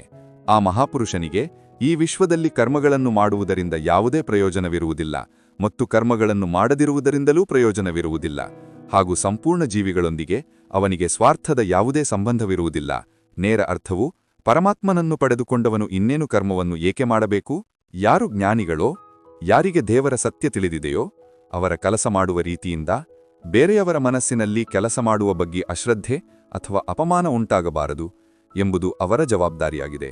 ಆದ್ದರಿಂದ ಆ ಜ್ಞಾನಿ ಜನರಿಗೆ ಇದು ಅವಶ್ಯಕವಾಗಿದೆ. ಅವರು ಎಲ್ಲರೂ ತಮ್ಮ ಕರ್ಮವನ್ನು, ತಮ್ಮ ಕರ್ತವ್ಯವನ್ನು ಮಾಡಲು ಪ್ರೇರಣೆ ಮಾಡುವಂತಹ ಉದಾಹರಣೆಯನ್ನು ಮುಂದಿಡಬೇಕು. ತಾಮಸಿಕ ಗುಣಗಳಿರುವ ವ್ಯಕ್ತಿಗಳು ಆಲಸ್ಯ ಅಥವಾ ನಿದ್ರೆಯಂತಹ ಕರ್ಮಗಳನ್ನು ಮಾಡುತ್ತಾರೆ. ರಾಜಸಿಕ ಗುಣಗಳಿರುವ ವ್ಯಕ್ತಿಗಳು ಪದೇ ಪದೇ ಶೌರ್ಯ ಅಥವಾ ಬಹಾದೂರಿ ತೋರಿಸುವ ಕೆಲಸ ಮಾಡುತ್ತಾರೆ. ಆದರೆ ಜ್ಞಾನಿ ಮನುಷ್ಯರು ತಿಳಿದುಕೊಳ್ಳುತ್ತಾರೆ, ತಮ್ಮ ಗುಣಗಳೇ ತಮ್ಮಿಂದ ಕರ್ಮಗಳನ್ನು ಮಾಡಿಸುತ್ತಿವೆ ಮತ್ತು ಜ್ಞಾನಿಗಳಲ್ಲದವರು ಎಲ್ಲವನ್ನೂ ತಾವೇ ಮಾಡುತ್ತಿದ್ದೇವೆ ಎಂದು ಭಾವಿಸುತ್ತಾರೆ. ನಿಜ ಅರ್ಥದಲ್ಲಿ ನೀವು ನಿಮ್ಮ ಜೀವನವನ್ನು ಬದಲಾಯಿಸಲು ಬಯಸಿದರೆ ಮೊದಲು ನಿಮ್ಮ ಮನಸ್ಸನ್ನು ಬದಲಾಯಿಸಲು ನೀವು ಸಿದ್ಧರಾಗಿರಬೇಕು. ಏಕೆಂದರೆ ನಿಮ್ಮ ಮನಸ್ಸು ಹೇಗಿರುತ್ತದೋ ಹಾಗೆಯೇ ನಿಮ್ಮ ವಿಚಾರಗಳು ಇರುತ್ತವೆ, ಮತ್ತು ನಿಮ್ಮ ವಿಚಾರಗಳು ಹೇಗಿರುತ್ತವೋ ಹಾಗೆಯೇ ನಿಮ್ಮ ಜೀವನವೂ ಇರುತ್ತದೆ. ಯಾರು ಹೋಗುತ್ತಿದ್ದಾರೋ ಅವರನ್ನು ಹೋಗಲು ಬಿಡಿ. ಅವರು ಇಂದು ನಿಂತರೂ ನಾಳೆ ಹೋಗಿಯೇ ಹೋಗುತ್ತಾರೆ. ನೀವು ಎಷ್ಟೇ ಸರಳ, ನೇರ ಮತ್ತು ಮೃದು ಹೃದಯದವರಾಗಿರುತ್ತೀರೋ ಅಷ್ಟೇ ಚತುರ ಮತ್ತು ಮೋಸಗಾರರಿಂದ ಹೊರಹಾಕಲ್ಪಡುತ್ತೀರಿ. ಜೀವನದಲ್ಲಿ ಎಲ್ಲವೂ ಮತ್ತೆ ಸಿಗಬಹುದು, ಆದರೆ ಸಮಯದ ಜೊತೆಗೆ ಕಳೆದುಹೋದ ಸಂಬಂಧ ಮತ್ತು ವಿಶ್ವಾಸ ಮತ್ತೆ ಸಿಗುವುದಿಲ್ಲ. ನಂಬಿಕೆ ಯಾರ ಮೇಲೆ ಇಡಬೇಕೆಂದರೆ ಯಾರು ಅದನ್ನು ನಿಭಾಯಿಸಲು ಯೋಗ್ಯರೋ ಅವರ ಮೇಲೆ. ಏಕೆಂದರೆ ಕೆಲವೇ ಕ್ಷಣಗಳ ಸಹಕಾರವನ್ನು ಶವವನ್ನು ಎತ್ತುವವರೂ ಕೊಡುತ್ತಾರೆ. ಪ್ರಾಮಾಣಿಕ ಜನರ ಮೇಲೆ ಎಷ್ಟು ನಂಬಿಕೆ ಇಡಿಯೆಂದರೆ ಔಷಧಿಯ ಮೇಲೆ ಇಡುವಷ್ಟು. ಖಂಡಿತ ಸ್ವಲ್ಪ ಕಹಿಯಾಗಿರಬಹುದು, ಆದರೆ ನಿಮಗೆ ಪ್ರಯೋಜನಕಾರಿಯಾಗಿರುತ್ತದೆ. ನಿಮ್ಮ ನಿಕಟತೆಯನ್ನು ಎಂದಿಗೂ ಗೌರವಿಸದವನಿಂದ ದೂರವಿರುವುದೇ ಉತ್ತಮ. ದೊಡ್ಡವನು ಎಂದರೆ ಸಣ್ಣವರ ನೋವನ್ನು ಅರ್ಥಮಾಡಿಕೊಳ್ಳುವವನು. ಯಾರು ಏನು ಮಾಡುತ್ತಿದ್ದಾರೆ, ಹೇಗೆ ಮಾಡುತ್ತಿದ್ದಾರೆ, ಏಕೆ ಮಾಡುತ್ತಿದ್ದಾರೆ ಇವೆಲ್ಲವುಗಳಿಂದ ನೀವು ಎಷ್ಟು ದೂರವಿರುತ್ತೀರೋ ಅಷ್ಟೇ ಸಂತೋಷವಾಗಿರುತ್ತೀರಿ. ಪ್ರತಿಯೊಂದು ಸಂಬಂಧಕ್ಕೂ ವಿಭಿನ್ನ ಮಿತಿಗಳಿರುತ್ತವೆ. ಆದರೆ ಆತ್ಮಗೌರವದ ವಿಷಯ ಬಂದಾಗ ಅಲ್ಲಿ ಎಲ್ಲಾ ಸಂಬಂಧಗಳನ್ನು ಕೊನೆಗೊಳಿಸುವುದೇ ಸೂಕ್ತ. ಬೆಳಗಿನ ನಿದ್ರೆ ಮನುಷ್ಯನ ಸಂಕಲ್ಪಗಳನ್ನು ದುರ್ಬಲಗೊಳಿಸುತ್ತದೆ. ಗುರಿ ಸಾಧಿಸುವವರು ಎಂದಿಗೂ ತಡವಾಗಿ ನಿದ್ರಿಸುವುದಿಲ್ಲ. ಸಹಾಯ ಒಂದು ಘಟನೆ. ಮಾಡಿದರೆ ಜನರು ಮರೆತು ಬಿಡುತ್ತಾರೆ ಮತ್ತು ಮಾಡದಿದ್ದರೆ ಜನರು ನೆನಪಿಡುತ್ತಾರೆ. ಮನುಷ್ಯನು ಇಬ್ಬರಿಂದ ಯಾವಾಗಲೂ ಸೋಲುತ್ತಾನೆ, ಒಬ್ಬ ತನ್ನ ಕುಟುಂಬದಿಂದ ಮತ್ತು ಇನ್ನೊಬ್ಬ ತಾನು ಇಷ್ಟಪಡುವ ವ್ಯಕ್ತಿಯಿಂದ. ಮೂರ್ಖ ಮನುಷ್ಯ ತನ್ನ ನಷ್ಟವನ್ನು ಮಾತ್ರವಲ್ಲ, ತನಗೆ ಸಹಾಯ ಮಾಡುವವನನ್ನೂ ನಷ್ಟಗೊಳಿಸುತ್ತಾನೆ. ಜೀವನದಲ್ಲಿ ಎಷ್ಟು ನಿರತರಾಗಿರಿ ಎಂದರೆ ಪಶ್ಚಾತ್ತಾಪ, ದುಃಖ, ದ್ವೇಷ, ಭಯಕ್ಕೆ ಸಮಯವೇ ಇರದಂತೆ. ಯಾರಾದರೂ ನಂಬಿಕೆಯನ್ನು ಮುರಿದರೆ ಅವರಿಗೂ ಧನ್ಯವಾದ ಹೇಳಿ. ಅವರು ನಂಬಿಕೆಯನ್ನು ಆಲೋಚಿಸಿ ಇಡಬೇಕು ಎಂದು ನಮಗೆ ಕಲಿಸುತ್ತಾರೆ. ಜೀವನದಲ್ಲಿ ಸುಖಶಾಂತಿ ಬೇಕಿದ್ದರೆ ನಿಮ್ಮ ಸಮಸ್ಯೆಗಳು ಮತ್ತು ವಿಮರ್ಶೆಗಳನ್ನು ನಿಮ್ಮ ಮೇಲೆ ಪ್ರಬಲವಾಗಲು ಬಿಡಬೇಡಿ. ಹುಟ್ಟಿನಿಂದ ಬಂದ ಸಂಬಂಧಗಳು ಪ್ರಕೃತಿಯ ಕೊಡುಗೆ, ಆದರೆ ನೀವೇ ಕಟ್ಟಿಕೊಂಡ ಸಂಬಂಧಗಳು ನಿಮ್ಮ ಬಂಡವಾಳ. ಇವುಗಳನ್ನು ಕಾಪಾಡಿಕೊಳ್ಳಿ. ಯಾವುದೇ ವ್ಯಕ್ತಿಯ ಗುಣಗಳು ಮತ್ತು ದೋಷಗಳನ್ನು ನಿರ್ಧರಿಸುವ ಮೊದಲು ನಿಮ್ಮ ದೃಷ್ಟಿಯನ್ನು ನಿಷ್ಪಕ್ಷಪಾತ ಮತ್ತು ಪಾರದರ್ಶಕಗೊಳಿಸುವುದು ಅವಶ್ಯಕ. ನಿಮ್ಮ ದೌರ್ಬಲ್ಯವನ್ನು ಯಾರಿಗೂ ಹೇಳಬೇಡಿ, ಏಕೆಂದರೆ ಜನರು ಹೆಚ್ಚಾಗಿ ಇತರರ ದೌರ್ಬಲ್ಯಗಳ ಲಾಭ ಪಡೆಯುತ್ತಾರೆ. ಜೀವನದಲ್ಲಿ ಇಬ್ಬರನ್ನು ಎಂದಿಗೂ ಮರೆಯಬೇಡಿ. ಒಬ್ಬ ನಿಮಗೆ ನೋವು ನೀಡಿದವನು ಮತ್ತು ಇನ್ನೊಬ್ಬ ನೋವಿನಲ್ಲಿ ನಿಮ್ಮ ಜೊತೆ ನಿಂತವನು. ಭಗವಾನ್ ಶ್ರೀಕೃಷ್ಣ ಹೇಳುತ್ತಾರೆ, ನೀನು ಚಿಕ್ಕ ಮನಸ್ಸು ಮಾಡಬೇಡ. ನಿನ್ನವರು ಮುಖ ತಿರುಗಿಸಿದರೂ ನಾನು ನಿನ್ನೊಂದಿಗೆ ಇರುತ್ತೇನೆ. ನೀನು ಯಾರ ಮುಂದೆಯೂ ಅಷ್ಟೊಂದು ಬಗ್ಗಬೇಡ, ಅವರು ನಿನ್ನನ್ನು ಬಿದ್ದವನು ಎಂದು ಭಾವಿಸುವಂತೆ. ಜನರು ನಿನ್ನನ್ನು ಗೌರವಿಸುವುದು ಯಾವಾಗ ಎಂದರೆ ನೀನು ಅವರನ್ನು ಅವರಂತೆಯೇ ನಿರ್ಲಕ್ಷಿಸಲು ಕಲಿತಾಗ. ದೀಪದ ಜೀವನವು ಪೂಜನೀಯವಾದದ್ದು. ಅದು ಉಳಿಯುವುದರಿಂದ ಅಲ್ಲ, ಬದಲಾಗಿ ಅದು ಇತರರಿಗಾಗಿ ಉರಿಯುವುದರಿಂದ, ಇತರರಿಂದ ಉರಿಯುವುದರಿಂದ ಅಲ್ಲ. ಯಶಸ್ಸು ಮತ್ತು ವೈಫಲ್ಯ ಎರಡೂ ಜೀವನದ ಭಾಗಗಳು, ಎರಡೂ ಶಾಶ್ವತವಲ್ಲ. ಜೀವನದ ಅರ್ಧದಷ್ಟು ದೂರುಗಳು ಹಾಗೆಯೇ ದೂರವಾಗುತ್ತವೆ. ಜನರು ಪರಸ್ಪರರ ಬಗ್ಗೆ ಮಾತನಾಡುವ ಬದಲು ಪರಸ್ಪರ ಮಾತನಾಡಲು ಕಲಿತರೆ. ಯಾರನ್ನಾದರೂ ಅಷ್ಟೊಂದು ನಂಬಿ ಎಂದರೆ ಅವನು ನಿಮ್ಮೊಂದಿಗೆ ಮೋಸ ಮಾಡುವಾಗ ತಾನೇ ತಪ್ಪಿತಸ್ಥನೆಂದು ಭಾವಿಸಬೇಕು, ಮತ್ತು ಯಾರನ್ನಾದರೂ ಅಷ್ಟೊಂದು ಪ್ರೀತಿಸಿ ಎಂದರೆ ಅವನ ಮನಸ್ಸಿನಲ್ಲಿ ಯಾವಾಗಲೂ ನಿಮ್ಮನ್ನು ಕಳೆದುಕೊಳ್ಳುವ ಭಯ ಇರಬೇಕು. 4 ವೇದಗಳ ಅರ್ಥ ತಿಳಿಯದಿದ್ದರೂ ಪರವಾಗಿಲ್ಲ, ಆದರೆ ತಿಳುವಳಿಕೆ, ಜವಾಬ್ದಾರಿ, ನಿಷ್ಠೆ ಮತ್ತು ಪ್ರಾಮಾಣಿಕತೆ ಈ 4 ಪದಗಳ ಮರ್ಮವನ್ನು ತಿಳಿದುಕೊಂಡರೆ ಜೀವನ ಸಾರ್ಥಕವಾಗುತ್ತದೆ. ಬುದ್ಧಿವಂತ ಪುರುಷನು ಪುಣ್ಯ ಮತ್ತು ಪಾಪ ಎರಡನ್ನೂ ಇದೇ ಲೋಕದಲ್ಲಿ ತ್ಯಜಿಸುತ್ತಾನೆ, ಅಂದರೆ ಅವುಗಳಿಂದ ಮುಕ್ತನಾಗುತ್ತಾನೆ.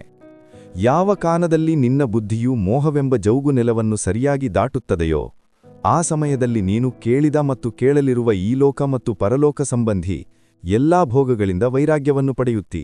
ಹೇ ಅರ್ಜುನ, ಯಾವ ಕಾಲದಲ್ಲಿ ಮನುಷ್ಯನು ಮನಸ್ಸಿನಲ್ಲಿರುವ ಸಂಪೂರ್ಣ ಆಸೆಗಳನ್ನು ಸರಿಯಾಗಿ ತ್ಯಜಿಸುತ್ತಾನೋ ಮತ್ತು ಆತ್ಮದಿಂದ ಆತ್ಮದಲ್ಲಿಯೇ ಸಂತುಷ್ಟನಾಗಿರುತ್ತಾನೋ ಆ ಕಾಲದಲ್ಲಿ ಅವನು ಸ್ಥಿತಪ್ರಜ್ಞ ಎಂದು ಕರೆಯಲ್ಪಡುತ್ತಾನೆ. ದುಃಖಗಳು ಬಂದಾಗ ಯಾವ ಮನಸ್ಸಿನಲ್ಲಿ ಉದ್ವೇಗ ಇರುವುದಿಲ್ಲವೋ, ಸುಖಗಳು ಬಂದಾಗ ಯಾರು ಸಂಪೂರ್ಣವಾಗಿ ಮೋಹರಹಿತನಾಗಿರುತ್ತಾನೋ ಮತ್ತು ಯಾರ ರಾಗ, ಭಯ ಮತ್ತು ಕ್ರೋಧ ನಾಶವಾಗಿವೆಯೋ ಅಂತಹ ಮುನಿ ಸ್ಥಿರಬುದ್ಧಿ ಎಂದು ಕರೆಯಲ್ಪಡುತ್ತಾನೆ. ಆಮೆ ತನ್ನ ಎಲ್ಲ ಅಂಗಗಳನ್ನು ಎಲ್ಲ ಕಡೆಯಿಂದ ಹೇಗೆ ಒಳಕ್ಕೆ ಎಳೆದುಕೊಳ್ಳುತ್ತದೋ ಹಾಗೆಯೇ ಪುರುಷನು ಇಂದ್ರಿಯಗಳ ವಿಷಯಗಳಿಂದ ಇಂದ್ರಿಯಗಳನ್ನು ಎಲ್ಲಾ ರೀತಿಯಲ್ಲಿ ಹಿಂತೆಗೆದುಕೊಂಡಾಗ ಅವನ ಬುದ್ಧಿ ಸ್ಥಿರವಾಗಿದೆ ಎಂದು ತಿಳಿಯಬೇಕು. ಯಾರೊಂದಿಗೆ ಯಾವಾಗ ಮತ್ತು ಎಷ್ಟು ಮಾತನಾಡಬೇಕು, ನೀವು ಇದನ್ನು ಅರ್ಥಮಾಡಿಕೊಂಡಿದ್ರೆ ನೀವು ನಿಮ್ಮ ಜೀವನದ ಸಾರ್ಥಕತೆಯನ್ನು ಸಾಧಿಸಿದ್ದೀರಿ. ಕೃಷ್ಣ ಹೇಳುತ್ತಾರೆ, ಜೀವನದಲ್ಲಿ ಅವಕಾಶ ಸಿಕ್ಕರೆ ಯಾರಿಗಾದರೂ ಸಾರಥಿಯಾಗು, ಸ್ವಾರ್ಥಿಯಲ್ಲ. ಧರ್ಮದಿಂದ ತುಂಬಿದ ಹೃದಯ ಧರ್ಮದ ಸಲಹೆ ನೀಡುತ್ತದೆ ಮತ್ತು ಅಧರ್ಮದಿಂದ ತುಂಬಿದ ಹೃದಯ ಅಧರ್ಮದ ಸಲಹೆ ನೀಡುತ್ತದೆ. ಮನುಷ್ಯನು ದುಃಖಿಯಾಗಿರುವುದು ದೇವನನ್ನು ನಂಬದಿರುವುದರಿಂದಲ್ಲ, ಮನುಷ್ಯನು ದುಃಖಿಯಾಗಿರುವುದು ದೇವರ ಮಾತನ್ನು ಕೇಳದಿರುವುದರಿಂದ. ಸಮಯ ಬಂದಾಗ ಎಲ್ಲರಿಗೂ ಸಿಗುತ್ತದೆ. ಸಮಯಕ್ಕಿಂತ ಮುಂಚೆ ಏನನ್ನಾದರೂ ಬಯಸುವುದೇ ದುಃಖಕ್ಕೆ ಕಾರಣವಾಗುತ್ತದೆ. ಯಾರನ್ನಾದರೂ ನಿಜವಾಗಿಯೂ ಪ್ರೀತಿಸುವುದು ಶುದ್ಧತೆ ಮತ್ತು ದೈವತ್ವದ ಸಂಕೇತ. ಏನಾಗಿದೆಯೋ ಅದರಲ್ಲಿ ನಿನ್ನ ಯಾವುದೇ ಕೊಡುಗೆಯಿಲ್ಲ, ಆದ್ದರಿಂದ ನಿನ್ನ ಎಲ್ಲಾ ತೊಂದರೆಗಳು ವ್ಯರ್ಥ. ಎಲ್ಲವೂ ನನ್ನಿಂದ ಪ್ರಾರಂಭವಾಗುತ್ತದೆ ಮತ್ತು ನನ್ನಲ್ಲಿಯೇ ಕೊನೆಗೊಳ್ಳುತ್ತದೆ. ಇಂದ್ರಿಯಗಳಿಂದ ಸಿಗುವ ಸುಖ ನಿಜವಾದ ಸುಖವಲ್ಲ. ಇಂದ್ರಿಯಗಳ ಸುಖವು ಮೊದಲು ನಿನಗೆ ಅಮೃತದ ಸಿಹಿಯನ್ನು ನೀಡುತ್ತದೆ, ಆದರೆ ನಂತರ ನಿನ್ನನ್ನು ನಾಶ ಮಾಡುತ್ತದೆ. ಕೃಷ್ಣ ಹೇಳುತ್ತಾರೆ, ಹೇ ಮಾನವ, ನೀನು ನಿನ್ನ ಜೀವನವನ್ನು ಸಾರ್ಥಕಗೊಳಿಸಬಹುದು. ಆದರೆ ಇದಕ್ಕಾಗಿ ನೀನು ನನ್ನ ಆಶ್ರಯಕ್ಕೆ ಬರಬೇಕು. ನನ್ನ ಮಾತುಗಳು ನಿನಗೆ ಅಸಂಗತವೆನಿಸಿದರೆ ನಿನ್ನ ದೃಷ್ಟಿಕೋನವನ್ನು ಬದಲಾಯಿಸುವ ಅಗತ್ಯವಿದೆ. ಈಗ ನೀನು ವಿಷಯಗಳನ್ನು ನಾನು ನೋಡುವ ರೀತಿಯಲ್ಲಿ ನೋಡುತ್ತಿಲ್ಲ. ಒಮ್ಮೆ ನೀನು ನನ್ನನ್ನು ನಂಬಿದರೆ ಜೀವನದಲ್ಲಿ ಎಂದಿಗೂ ನಿರಾಶರಾಗಬೇಕಾಗಿಲ್ಲ. ಒಮ್ಮೆ ನನ್ನನ್ನು ನಂಬಿದವನನ್ನು ನಾನು ಎಂದಿಗೂ ಕೈಬಿಡುವುದಿಲ್ಲ. ಯಾರು ನನ್ನ ಭಕ್ತರಿಗೆ ಮೋಸ ಮಾಡುತ್ತಾನೋ ಅವನಿಗೆ ನಾನು ಅತಿದೊಡ್ಡ ಶತ್ರು. ಯಾರಾದರೂ ನನ್ನ ಭಕ್ತನಿಗೆ ಒಮ್ಮೆ ಮೋಸ ಮಾಡಿದರೆ ಯುಗಯುಗಾಂತರಗಳ ಕಾಲ ನಾನು ಅವನ ಉದ್ಧಾರ ಮಾಡುವುದಿಲ್ಲ. ನಾನು ಪ್ರತಿ ಹೃದಯವನ್ನು ಒಂದು ದೇವಾಲಯದಂತೆ ನೋಡುತ್ತೇನೆ. ಯಾವ ಹೃದಯವು ಹೆಚ್ಚು ಸುಂದರವಾಗಿರುತ್ತದೆಯೋ ಅಲ್ಲಿ ನಾನು ಅಷ್ಟೇ ಹೆಚ್ಚು ನೆಲೆಸುತ್ತೇನೆ. ಶ್ರೀ ಭಗವಾನ್ ಹೇಳುತ್ತಾರೆ, ಈ ಜಗತ್ತಿನಲ್ಲಿ ನೀನು ಎಲ್ಲರನ್ನೂ ಪ್ರೀತಿಸು, ಆದರೆ ಸಂಪೂರ್ಣವಾಗಿ ಯಾರನ್ನೂ ನಂಬಬೇಡ. ನಂಬಿಕೆ ಇಡಬೇಕಾದರೆ ಕೇವಲ ಪರಮಾತ್ಮನ ಮೇಲೆ ಇಡು. ನೀನು ಪ್ರಾರಂಭಿಸಿದಾಗ ಸಹಜವಾಗಿ ನಿನಗೆ ವೈಫಲ್ಯಗಳು ಬರಬಹುದು. ಹಲವು ಬಾರಿ ನೀನು ಬೀಳಬೇಕಾಗಬಹುದು. ಆದರೆ ಇದರರ್ಥ ನೀನು ಆ ಕೆಲಸವನ್ನು ಮಾಡುವುದನ್ನು ಬಿಟ್ಟು ಬಿಡಬೇಕು ಎಂದಾಗಬಾರದು. ಒಂದು ಸಮಯ ಬರುತ್ತದೆ, ನೀನು ಪರಿಪೂರ್ಣನಾಗುವೆ ಮತ್ತು ನಿನ್ನ ಎಲ್ಲ ಕೆಲಸಗಳು ಯಶಸ್ವಿಯಾಗುತ್ತವೆ. ಈ ಕೆಲಸದಲ್ಲಿ ನಾನು ಯಾವಾಗಲೂ ನಿನ್ನೊಂದಿಗೆ ನಿಲ್ಲುತ್ತೇನೆ. ನಿನ್ನ ಪ್ರತಿ ಚಿಕ್ಕ ಮತ್ತು ದೊಡ್ಡ ಕರ್ಮದಲ್ಲಿ ನಾನು ನಿನ್ನ ಜೊತೆ ಇರುತ್ತೇನೆ. ನಿನಗೆ ಇಷ್ಟ ಬಂದದ್ದನ್ನು ಮಾಡು, ಆದರೆ ವಿನಮ್ರತೆ ಮತ್ತು ಸರಳತೆಯೊಂದಿಗೆ, ಅಹಂಕಾರದೊಂದಿಗಲ್ಲ. ಈ ಭೂಮಿಗೆ ಬಂದ ನಂತರ ನಿನ್ನ ಮುಖ್ಯ ಉದ್ದೇಶ ಇಲ್ಲಿಂದ ಮುಕ್ತನಾಗುವುದು.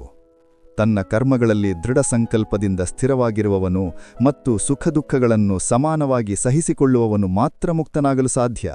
ಯಾವ ಮನುಷ್ಯನು ತನ್ನ ಆತ್ಮದ ಮಾತನ್ನು ಕೇಳಬಲ್ಲನೋ ಅವನು ನನ್ನೊಂದಿಗೆ ಮಾತನಾಡಬಲ್ಲ ಮತ್ತು ನನ್ನನ್ನು ನೋಡಬಲ್ಲ. ಯಾವ ವ್ಯಕ್ತಿಯು ನನ್ನನ್ನು ಎಲ್ಲದರಲ್ಲೂ ನೋಡುತ್ತಾನೋ ಮತ್ತು ನನ್ನ ಅಸ್ತಿತ್ವದ ಅನುಭವವನ್ನು ಹೊಂದುತ್ತಾನೋ ಅವನು ನನ್ನ ನಿಜವಾದ ಭಕ್ತ. ಅಂತಹ ಭಕ್ತರನ್ನು ನಾನು ಪ್ರೀತಿಸುತ್ತೇನೆ. ಶತಮಾನಗಳಿಂದ ಅಸ್ತಿತ್ವದಲ್ಲಿಲ್ಲದ ಯಾರೂ ಇಲ್ಲ ಮತ್ತು ಶತಮಾನಗಳ ನಂತರ ಅಸ್ತಿತ್ವದಲ್ಲಿರುವ ಯಾರೂ ಇಲ್ಲ. ಇಲ್ಲಿ ಏನೂ ಶಾಶ್ವತವಲ್ಲ. ನಾನು ಎಲ್ಲರ ಮನಗಳಲ್ಲಿ ವಾಸಿಸುತ್ತೇನೆ. ನನ್ನ ಶಕ್ತಿ ಎಲ್ಲೆಡೆಯೂ ಸಮಾನವಾಗಿ ಹಂಚಿಕೆಯಾಗಿದೆ. ಯಾರು ನನ್ನನ್ನು ಗುರುತಿಸುತ್ತಾನೋ ಅವನಿಗೆ ನಾನು ಭಕ್ತಿ ರಸವನ್ನು ನೀಡುತ್ತಿರುತ್ತೇನೆ. ಪ್ರಪಂಚದ ಅತ್ಯಂತ ದೊಡ್ಡ ಪಾಪಿಯು ಸಮರ್ಪಣೆಯೊಂದಿಗೆ ನನ್ನ ನಿಜವಾದ ಉಪಾಸನೆ ಮಾಡಿದರೆ ನಾನು ಅವನನ್ನು ಶುದ್ಧೀಕರಿಸುತ್ತೇನೆ. ನೀನು ಕೇಳಿದ್ದನ್ನು ಕಣ್ಣು ಮುಚ್ಚಿ ನಂಬಬೇಡ. ಕೆಲವರು ತಮ್ಮ ವಿವೇಕದಿಂದ ನನ್ನವರನ್ನಾಗಿಸಿಕೊಳ್ಳುತ್ತಾರೆ, ಕೆಲವರು ಜ್ಞಾನದಿಂದ, ಕೆಲವರು ಕರ್ಮದಿಂದ, ಕೆಲವರು ಯೋಗದಿಂದ. ನೀನು ಯಾವ ರೂಪದಲ್ಲಿ ನನ್ನನ್ನು ಪಡೆಯಲು ಬಯಸುತ್ತೀಯೋ ಅದು ಸಂಪೂರ್ಣವಾಗಿ ನಿನ್ನ ಮೇಲೆ ಅವಲಂಬಿತವಾಗಿದೆ. ನೀನು ಯಾವ ರೂಪದಲ್ಲಿ ನನ್ನನ್ನು ಕರೆಯುವಿಯೋ ನಾನು ಅದೇ ರೂಪದಲ್ಲಿ ಹಾಜರಾಗುತ್ತೇನೆ. ನೀನು ನನ್ನ ಬಗ್ಗೆ ಯಾವಾಗಲೂ ಎಚ್ಚರವಾಗಿರು. ನನ್ನನ್ನು ಉಪಾಸಿಸು. ನಿನ್ನ ಪ್ರತಿ ಕೆಲಸಕ್ಕೂ ನನ್ನನ್ನು ಸ್ಮರಿಸು. ನಾನು ಭರವಸೆ ನೀಡುತ್ತೇನೆ, ನೀನು ನನ್ನ ಪ್ರಿಯನಾಗಿರುವೆ. ಪ್ರೀತಿಯನ್ನು ಅಸಂಬದ್ಧ ಎಂದು ಹೇಳುವವರು ಮೂರ್ಖರು. ಪ್ರೀತಿಯೇ ಈ ಪ್ರಪಂಚದ ಮೂಲ. ಇದರಿಂದಲೇ ಪ್ರಪಂಚವು ನಿರ್ಮಾಣವಾಗಿದೆ. ಸಂಬಂಧಗಳಲ್ಲಿ ನಿಯಮಿತ ಅಂತರಗಳು ಸಂಬಂಧಗಳನ್ನು ಜೋಡಿಸುತ್ತವೆ ಮತ್ತು ಅನಿಯಮಿತ ಅಂತರಗಳು ಸಂಬಂಧಗಳನ್ನು ಮುರಿಯುತ್ತವೆ. ಮನುಷ್ಯನು ತನ್ನ ನಂಬಿಕೆಯಿಂದ ನಿರ್ಮಾಣವಾಗುತ್ತಾನೆ. ಅವನು ಹೇಗೆ ನಂಬುತ್ತಾನೋ ಹಾಗೆಯೇ ಅವನಾಗುತ್ತಾನೆ. ಶ್ರೀಕೃಷ್ಣ ಹೇಳುತ್ತಾರೆ, ಧರ್ಮಕ್ಕಾಗಿ ಹೋರಾಡಲು ಕಲಿ, ಅಧರ್ಮಿಗೆ ಕಾಲನಾಗಲು ಕಲಿ ಮತ್ತು ನಿನ್ನವರಿಗಾಗಿ ತ್ಯಾಗ ಮಾಡಲು ಕಲಿ. ಸತ್ಯವು ಯಾವಾಗಲೂ ನೀರಿನಲ್ಲಿ ಎಣ್ಣೆಯ ಹನಿಯಂತಿರುತ್ತದೆ. ಎಷ್ಟು ಅಸತ್ಯದ ನೀರನ್ನು ಸುರಿದರೂ ಅದು ಯಾವಾಗಲೂ ಮೇಲೆಯೇ ತೇಲುತ್ತದೆ. ನಿಮ್ಮ ಜೀವನದಲ್ಲಿ ಎಂದಿಗೂ ಸಂತೋಷದಲ್ಲಿ ಮಾತು ಕೊಡಬೇಡಿ, ಕೋಪದಲ್ಲಿ ಉತ್ತರ ಕೊಡಬೇಡಿ ಮತ್ತು ದುಃಖದಲ್ಲಿ ಎಂದಿಗೂ ನಿರ್ಧಾರ ತೆಗೆದುಕೊಳ್ಳಬೇಡಿ. ಒಬ್ಬ ವ್ಯಕ್ತಿಯು ಲಕ್ಷಾಂತರ ವಿಷಯಗಳನ್ನು ತಿಳಿದುಕೊಂಡಿರಲಿ, ಇಡೀ ಜಗತ್ತನ್ನು ತಿಳಿದುಕೊಂಡಿರಲಿ, ಆದರೆ ಅವನು ತನ್ನನ್ನು ತಾನೇ ತಿಳಿದುಕೊಳ್ಳದಿದ್ದರೆ ಅವನು ಅಜ್ಞಾನಿ. ನಿಮ್ಮ ಕೆಲಸ ಮಾಡಿಸಿಕೊಳ್ಳಲು ಜನರು ನಿಮ್ಮನ್ನು ಹೊಗಳುತ್ತಾರೆ, ನಿಮ್ಮೊಂದಿಗೆ ಸಂಬಂಧ ಬೆಳೆಸಲು ಪ್ರಯತ್ನಿಸುತ್ತಾರೆ. ಆದರೆ ಅವರ ನಡವಳಿಕೆಯನ್ನು ಸತ್ಯವೆಂದು ನಂಬಿ ನೀವು ಸಿಕ್ಕಿಹಾಕಿಕೊಂಡರೆ ಮುಂದೆ ನಿಮಗೆ ನಷ್ಟವಾಗುತ್ತದೆ. ಹೆಚ್ಚಾಗಿ ನಿಮಗೆ ನೋವುಂಟು ಮಾಡುವವರು ನಿಮ್ಮವರೇ ಆಗಿರುತ್ತಾರೆ, ನಿಮ್ಮ ಹೃದಯಕ್ಕೆ ಹೆಚ್ಚು ಹತ್ತಿರವಾಗಿರುವವರು. ಇದು ಗೀತೆಯ ಅತಿ ಮಹತ್ವದ ಜ್ಞಾನ. ಏಕೆಂದರೆ ಮಹಾಭಾರತದ ಯುದ್ಧವು ಅನ್ಯರ ನಡುವೆ ಇರಲಿಲ್ಲ, ಇದು ಒಂದೇ ಕುಟುಂಬದ ಯುದ್ಧವಾಗಿತ್ತು. ನೀವು ಯಾರಿಗಾದರೂ ಸಹಾಯ ಮಾಡಿದರೂ ಅಥವಾ ಮಾಡದಿದ್ದರೂ ಉದ್ದೇಶಪೂರ್ವಕವಾಗಿ ಎಂದಿಗೂ ಯಾರ ಹೃದಯವನ್ನೂ ನೋಯಿಸಬಾರದು. ಏಕೆಂದರೆ ಯಾರ ಹೃದಯವು ನಿಮ್ಮಿಂದ ನೋವು ಅನುಭವಿಸಿದಾಗ ಆ ನೋವು ನಿಮಗೊಂದು ದಿನ ಖಂಡಿತ ಸಿಗುತ್ತದೆ ಎಂದು ಯಾವಾಗಲೂ ನೆನಪಿಡಿ. ಎಂದಿಗೂ ಯಾವುದೇ ವಿಷಯದ ಅತಿರೇಕ ಮಾಡಬಾರದು, ಏಕೆಂದರೆ ಯಾವುದೇ ವಿಷಯದ ಅತಿರೇಕ ನಿಮಗೆ ನಷ್ಟವನ್ನುಂಟು ಮಾಡುತ್ತದೆ. ಆದುದರಿಂದ ಜೀವನವನ್ನು ಸಮತೋಲನದಿಂದ ಜೀವಿಸಬೇಕು. ಯಾರು ನಿಮ್ಮೊಂದಿಗೆ ಅಧರ್ಮ, ಪಾಪ, ತಪ್ಪು ಮಾಡುತ್ತಾರೋ ಅವರನ್ನು ಖಂಡಿತ ಶಿಕ್ಷಿಸಬೇಕು. ನೀನು ಅದನ್ನು ಸಹಿಸಿಕೊಂಡರೆ ಅವರು ನಿನ್ನೊಂದಿಗೆ ಇನ್ನೂ ಹೆಚ್ಚು ತಪ್ಪು ಮಾಡುತ್ತಾರೆ ಮತ್ತು ನೀನು ಅದಕ್ಕಿಂತ ದೊಡ್ಡ ಪಾಪದ ಪಾಲುದಾರನಾಗುವೆ. ಆದುದರಿಂದ ಜ್ಞಾನಿ ವ್ಯಕ್ತಿ ತನಗೆ ಆಗುತ್ತಿರುವ ತಪ್ಪನ್ನು ವಿರೋಧಿಸಲು ಕಲಿಯಬೇಕು. ಜೀವನದಲ್ಲಿ ಎಂದಿಗೂ ಜನರು ಹೇಳುವುದನ್ನು ಮಾಡಬೇಡ, ಯಾವಾಗಲೂ ನಿನಗೆ ಸರಿಯಾದುದನ್ನು ಮಾಡು. ಭಗವಾನ್ ಶ್ರೀಕೃಷ್ಣ ಹೇಳುತ್ತಾರೆ, ಯಾವ ಮನುಷ್ಯನು ತನ್ನನ್ನು ತಾನೇ ರಕ್ಷಿಸಿಕೊಳ್ಳಲು ಸಾಧ್ಯವಿಲ್ಲವೋ ಅಥವಾ ತನ್ನನ್ನು ರಕ್ಷಿಸಿಕೊಳ್ಳಲು ಪ್ರಯತ್ನಿಸುವುದಿಲ್ಲವೋ ಅಂತಹ ಮನುಷ್ಯರನ್ನು ದೇವರು ಸಹ ರಕ್ಷಿಸುವುದಿಲ್ಲ. ಯಾವ ಮನುಷ್ಯನು ತನ್ನ ಮಹತ್ವವನ್ನು ತಿಳಿದುಕೊಳ್ಳುವುದಿಲ್ಲವೋ ಅಂತಹ ಮನುಷ್ಯನಿಗೆ ಯಾರೂ ಮಹತ್ವ ನೀಡುವುದಿಲ್ಲ. ಕೆಟ್ಟ ಮನುಷ್ಯನು ಎಂದಿಗೂ ತನ್ನ ದುರ್ಗುಣಗಳನ್ನು ಬಿಡುವುದಿಲ್ಲ. ನೀನು ಅವನೊಂದಿಗೆ ಎಷ್ಟೇ ಒಳ್ಳೆಯದಾಗಿ ನಡೆದುಕೊಂಡರೂ ಅವನು ನಿನಗೆ ಕಷ್ಟ ನೀಡುತ್ತಾನೆ. ಆದುದರಿಂದ ಯಾರು ಹೇಗಿದ್ದಾರೋ ಅವರೊಂದಿಗೆ ಹಾಗೆಯೇ ವ್ಯವಹರಿಸಬೇಕು. ಸಮಯದ ಬೆಲೆಯನ್ನು ಅರಿಯದ ಮನುಷ್ಯನಿಗೆ ಸಮಯವೂ ಎಂದಿಗೂ ಬೆಲೆ ನೀಡುವುದಿಲ್ಲ ಮತ್ತು ಅಂತಹ ಮನುಷ್ಯನು ಜೀವನದಲ್ಲಿ ಎಂದಿಗೂ ಸುಖ, ಶಾಂತಿ ಮತ್ತು ಯಶಸ್ಸನ್ನು ಪಡೆಯಲು ಸಾಧ್ಯವಾಗುವುದಿಲ್ಲ. ಸಂಘವು ಮನುಷ್ಯನ ಜೀವನದ ಮೇಲೆ ಬಹಳ ಆಳವಾದ ಪರಿಣಾಮ ಬೀರುತ್ತದೆ. ಒಳ್ಳೆಯ ಮನುಷ್ಯ ಕೆಟ್ಟವರ ಸಹವಾಸದಲ್ಲಿದ್ದರೆ ಅವನು ಕೂಡ ಒಂದು ದಿನ ಕೆಟ್ಟವನಾಗುತ್ತಾನೆ. ಆದುದರಿಂದ ಯಾವಾಗಲೂ ಒಳ್ಳೆಯವರ ಸಹವಾಸದಲ್ಲಿರಿ. ಈ ಜಗತ್ತಿನಲ್ಲಿ ಪರಮಾತ್ಮನ ಹೊರತು ಯಾರನ್ನೂ ನಿಮ್ಮವರೆಂದು ತಿಳಿಯಬೇಡಿ. ಇಲ್ಲಿ ಯಾರೂ ನಿಮ್ಮವರಲ್ಲ, ಏಕೆಂದರೆ ಜಗತ್ತಿನ ಎಲ್ಲಾ ದಾರಿಗಳು ಮುಚ್ಚಿದಾಗ ದೇವರ ಕಡೆಗೆ ಹೋಗುವ ದಾರಿ ಯಾವಾಗಲೂ ತೆರೆದಿರುತ್ತದೆ. ಯಾವಾಗಲೂ ಸಂಶಯಪಡುವ ವ್ಯಕ್ತಿ ಎಂದಿಗೂ ಶಾಂತಿಯನ್ನು ಪಡೆಯಲು ಸಾಧ್ಯವಿಲ್ಲ. ಅವನು ಈ ಲೋಕದಲ್ಲಿ ಸಂಪತ್ತು, ಐಶ್ವರ್ಯ ಅಥವಾ ಯಶಸ್ಸನ್ನು ಪಡೆಯಲು ಸಾಧ್ಯವಿಲ್ಲ ಮತ್ತು ಪರಲೋಕದಲ್ಲಿ ಸ್ವರ್ಗವನ್ನು ಪಡೆಯಲು ಸಾಧ್ಯವಿಲ್ಲ. ಏಕೆಂದರೆ ಮನುಷ್ಯನು ಯಾವುದೇ ವಿಷಯದಲ್ಲಿ ಸಂಶಯದಿಂದ ಕೂಡಿರುವವರೆಗೂ ಅವನು ಆ ವಿಷಯದಲ್ಲಿ ಯಶಸ್ಸು ಪಡೆಯಲು ಸಾಧ್ಯವಿಲ್ಲ. ಆದುದರಿಂದ ಸಂದೇಹ ಮಾಡುವುದರಿಂದ ದೂರವಿರಿ. ಹೇ ಅರ್ಜುನ, ನಿನಗೆ ಏನಾಯಿತು ಎಂದು ಅಳುತ್ತೀಯಾ? ನೀನು ಏನನ್ನು ತಂದಿದ್ದೆಯೋ ಅದನ್ನು ಕಳೆದುಕೊಂಡೆ. ನೀನು ಏನನ್ನು ಸೃಷ್ಟಿಸಿದ್ದೆಯೋ ಅದು ನಾಶವಾಯಿತು. ನೀನು ಏನನ್ನು ತೆಗೆದುಕೊಂಡೆಯೋ ಅದನ್ನು ಇಲ್ಲಿಯೇ ತೆಗೆದುಕೊಂಡೆ. ನೀನು ಏನನ್ನು ಕೊಟ್ಟೆಯೋ ಅದನ್ನು ಇಲ್ಲಿಯೇ ಕೊಟ್ಟೆ. ಇಂದು ನಿನ್ನದಾಗಿರುವುದು ನಾಳೆ ಇನ್ನೊಬ್ಬರಿದ್ದಾಗುತ್ತದೆ. ಏಕೆಂದರೆ ಬದಲಾವಣೆಯೇ ಸಂಸಾರದ ನಿಯಮ ಮತ್ತು ಸಮಯದ ಜೊತೆಗೆ ಸಂಸಾರದಲ್ಲಿ ಎಲ್ಲವೂ ಬದಲಾವಣೆಯ ನಿಯಮವನ್ನು ಪಾಲಿಸುತ್ತದೆ. ಭಗವಾನ್ ಶ್ರೀಕೃಷ್ಣ ಹೇಳುತ್ತಾರೆ, ಕರ್ಮಯೋಗವೇ ಆ ಯೋಗವಾಗಿದ್ದು ಅದರ ಮೂಲಕ ನಾವು ನಮ್ಮ ಜೀವಾತ್ಮದೊಂದಿಗೆ ಸಂಪರ್ಕ ಸಾಧಿಸಬಹುದು. ಕರ್ಮಯೋಗವು ನಮ್ಮ ಆತ್ಮಜ್ಞಾನವನ್ನು ಜಾಗೃತಗೊಳಿಸುತ್ತದೆ. ಇದರ ನಂತರ ನಾವು ನಮ್ಮ ಪ್ರಸ್ತುತ ಜೀವನದ ಉದ್ದೇಶಗಳನ್ನು ಮಾತ್ರವಲ್ಲದೆ ಜೀವನದ ನಂತರದ ನಮ್ಮ ಗತಿಯ ಮುನ್ನರಿವನ್ನು ಸಹ ಪಡೆಯಬಹುದು. ಈ ಯೋಗದಲ್ಲಿ ಕರ್ಮದ ಮೂಲಕ ದೇವರನ್ನು ಪಡೆಯಲಾಗುತ್ತದೆ. ಶ್ರೀಮದ್ ಭಗವದ್ಗೀತೆಯಲ್ಲಿ ಕರ್ಮಯೋಗವನ್ನು ಶ್ರೇಷ್ಠವೆಂದು ಪರಿಗಣಿಸಲಾಗಿದೆ. ಗೃಹಸ್ಥ ಮತ್ತು ಕರ್ಮಠ ವ್ಯಕ್ತಿಗೆ ಈ ಯೋಗವು ಹೆಚ್ಚು ಸೂಕ್ತವಾಗಿದೆ. ಕರ್ಮಯೋಗವು ಕರ್ಮಕ್ಕಾಗಿ ಕರ್ಮವನ್ನು ಮಾಡಲು ಕಲಿಸುತ್ತದೆ.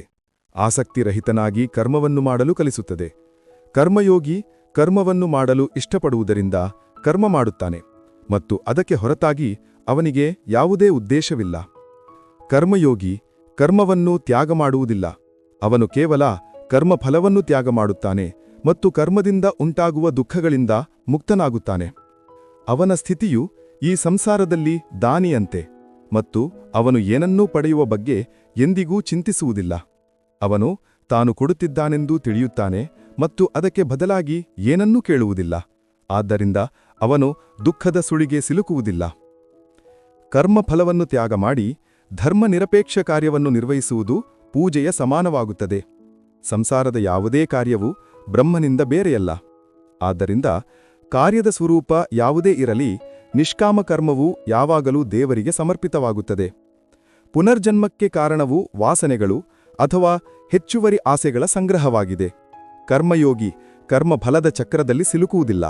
ಆದ್ದರಿಂದ ವಾಸನೆಗಳ ಸಂಗ್ರಹವೂ ಆಗುವುದಿಲ್ಲ. ಈ ರೀತಿ ಕರ್ಮಯೋಗಿ ಪುನರ್ಜನ್ಮದ ಬಂಧನದಿಂದಲೂ ಮುಕ್ತನಾಗುತ್ತಾನೆ. ಭಗವಾನ್ ಶ್ರೀಕೃಷ್ಣ ಹೇಳುತ್ತಾರೆ, ಮನುಷ್ಯನ ಮನಸ್ಸು ಗಾಳಿಯಂತೆ ಚಂಚಲವಾಗಿದೆ. ಈ ಮನಸ್ಸೇ ಮನುಷ್ಯನನ್ನು ಕಾಮವಾಂಛೆಗಳ ಕಡೆಗೆ ಅಲೆದಾಡಿಸುತ್ತದೆ. ಜೀವನವನ್ನು ಯಶಸ್ವಿಗೊಳಿಸಬೇಕಾದರೆ ಮನಸ್ಸನ್ನು ಹತೋಟಿಗೆ ತರುವುದು ಬಹಳ ಮುಖ್ಯ. ಮನಸ್ಸನ್ನು ವಶಪಡಿಸಿಕೊಳ್ಳುವುದರಿಂದ ಮಿದುಳಿನ ಶಕ್ತಿ ಕೇಂದ್ರೀಕೃತವಾಗುತ್ತದೆ. ಇದರಿಂದ ಕಾರ್ಯಗಳಲ್ಲಿ ಯಶಸ್ಸು ಸಿಗಲು ಪ್ರಾರಂಭಿಸುತ್ತದೆ. ಗೀತೆಯ ಪ್ರಕಾರ ಯಾರು ತನ್ನ ಮನಸ್ಸನ್ನು ಹತೋಟಿಗೆತ್ತುಕೊಂಡನೋ ಅವನು ಮನಸ್ಸಿನಲ್ಲಿ ಹುಟ್ಟುವ ವ್ಯರ್ಥ ಚಿಂತೆಗಳು ಮತ್ತು ಆಸೆಗಳಿಂದಲೂ ದೂರವಿರುತ್ತಾನೆ. ಇದರ ಜೊತೆಗೆ ವ್ಯಕ್ತಿಯು ತನ್ನ ಗುರಿಯನ್ನು ಸಹ ಸುಲಭವಾಗಿ ಸಾಧಿಸುತ್ತಾನೆ. ಮನಸ್ಸನ್ನು ವಶಪಡಿಸಿಕೊಳ್ಳದಿದ್ದರೆ ಅದು ನಿಮ್ಮ ಅತಿದೊಡ್ಡ ಶತ್ರುವಾಗುತ್ತದೆ. ಭಗವಾನ್ ಹೇಳುತ್ತಾರೆ, ಯಾರು ಸುಖ ಮತ್ತು ದುಃಖದಲ್ಲಿ ಶಾಂತವಾಗಿರುತ್ತಾರೋ, ಯಾರ ರಾಗ, ಭಯ ಮತ್ತು ಕೋಪ ನಾಶವಾಗಿವೆಯೋ, ಯಾವ ಮನುಷ್ಯನು ಶುಭ ಮತ್ತು ಅಶುಭ ವಸ್ತುಗಳನ್ನು ಪಡೆದು ಸಂತೋಷಪಡುವುದಿಲ್ಲವೋ ಅಥವಾ ದ್ವೇಷಿಸುವುದಿಲ್ಲವೋ, ಯಾರು ತಮ್ಮ ಇಂದ್ರಿಯಗಳನ್ನು ವಶಪಡಿಸಿಕೊಂಡಿದ್ದಾರೋ ಅಂತಹ ಸ್ಥಿರಬುದ್ಧಿಯ ಮನುಷ್ಯನು ಮುನಿಯ ಸಮಾನನಾಗಿರುತ್ತಾನೆ. ಅಂತಹ ಮನುಷ್ಯನು ಸ್ಥಿರಚಿತ್ತನಾಗಿ ಮತ್ತು ಇಂದ್ರಿಯಗಳನ್ನು ವಶಪಡಿಸಿಕೊಂಡು ಜ್ಞಾನದ ಮೂಲಕ ಪರಮಾತ್ಮನನ್ನು ಪಡೆದು ಯಾವಾಗಲೂ ಸಂತುಷ್ಟನಾಗಿರುತ್ತಾನೆ. ಕೋಪವು ಮನುಷ್ಯನನ್ನು ನರಕದ ಕಡೆಗೆ ಒಯ್ಯುವ ದ್ವಾರವಾಗಿದೆ. ಕೋಪದಿಂದ ವ್ಯಕ್ತಿಯ ಮನಸ್ಸು ಅಶಾಂತವಾಗುತ್ತದೆ ಮತ್ತು ಅವನ ಸ್ಮರಣಶಕ್ತಿ ಭ್ರಮಿತವಾಗುತ್ತದೆ. ಸ್ಮೃತಿಯಲ್ಲಿ ವಿಭ್ರಮದಿಂದ ಅವನ ಬುದ್ಧಿ ನಾಶವಾಗುತ್ತದೆ ಮತ್ತು ನಂತರ ವ್ಯಕ್ತಿಯ ಪತನವಾಗುತ್ತದೆ. ಭಗವಾನ್ ಶ್ರೀಕೃಷ್ಣ ಹೇಳುತ್ತಾರೆ, ಮನುಷ್ಯನು ಕೋಪ ಮಾಡುವುದರಿಂದ ದೂರವಿರಬೇಕು. ಎಷ್ಟೇ ಕೋಪ ಬಂದರೂ ತನ್ನನ್ನು ತಾನು ಶಾಂತವಾಗಿಡಲು ಪ್ರಯತ್ನಪಡಿಸಬೇಕು. ಶ್ರೀ ಭಗವಾನ್ ಹೇಳುತ್ತಾರೆ, ಸಮುದ್ರದ ಸ್ಥಿತಿಯು ಹೇಗೆ ಅಚಲವೋ, ಭಾರೀ ಚಂಡಮಾರುತ ಬಂದಾಗ ಅಥವಾ ಅನೇಕ ನದಿಗಳ ಜಲಪ್ರವಾಹಗಳು ಅದರಲ್ಲಿ ಪ್ರವೇಶಿಸಿದರೂ ಅದು ತನ್ನ ಸ್ಥಿತಿಯಿಂದ ವಿಚಲಿತವಾಗುವುದಿಲ್ಲ, ಮರ್ಯಾದೆಯನ್ನು ತ್ಯಾಗ ಮಾಡುವುದಿಲ್ಲ. ಅದೇ ರೀತಿ ಪರಮಾತ್ಮನ ಸ್ವರೂಪದಲ್ಲಿರುವ ಯೋಗಿಯ ಸ್ಥಿತಿಯು ಸಂಪೂರ್ಣವಾಗಿ ಅಚಲವಾಗಿರುತ್ತದೆ. ಎಷ್ಟೇ ದೊಡ್ಡ ಸಂಸಾರಿಕ ಸುಖದುಃಖಗಳ ಸಂಯೋಗ ವಿಯೋಗ ಉಂಟಾದರೂ ಅವನ ಸ್ಥಿತಿಯಲ್ಲಿ ಸ್ವಲ್ಪವೂ ವ್ಯತ್ಯಾಸ ಬರುವುದಿಲ್ಲ. ಆ ಯೋಗಿ ಪರಮಾತ್ಮನಲ್ಲಿ ನಿತ್ಯ ನಿರಂತರ ಅಟಲ ಮತ್ತು ಸ್ಥಿತನಾಗಿರುತ್ತಾನೆ. ಯಾವ ಮನುಷ್ಯನು ಸಂಪೂರ್ಣ ಆಸೆಗಳನ್ನು ತ್ಯಜಿಸಿ ಮಮತೆ ರಹಿತನಾಗಿ ಅಹಂಕಾರರಹಿತನಾಗಿ ತಿರುಗಾಡುತ್ತಾನೋ ಆ ಮನುಷ್ಯನೇ ಶಾಂತಿಯನ್ನು ಪಡೆಯಲು ಸಾಧ್ಯವಾಗುತ್ತದೆ. ಪ್ರಕಾಶದ ಜ್ಯೋತಿ ಕತ್ತಲೆಯಲ್ಲಿ ಹೇಗೆ ಹೊಳೆಯುತ್ತದೋ ಹಾಗೆಯೇ ಸತ್ಯವೂ ಹೊಳೆಯುತ್ತದೆ.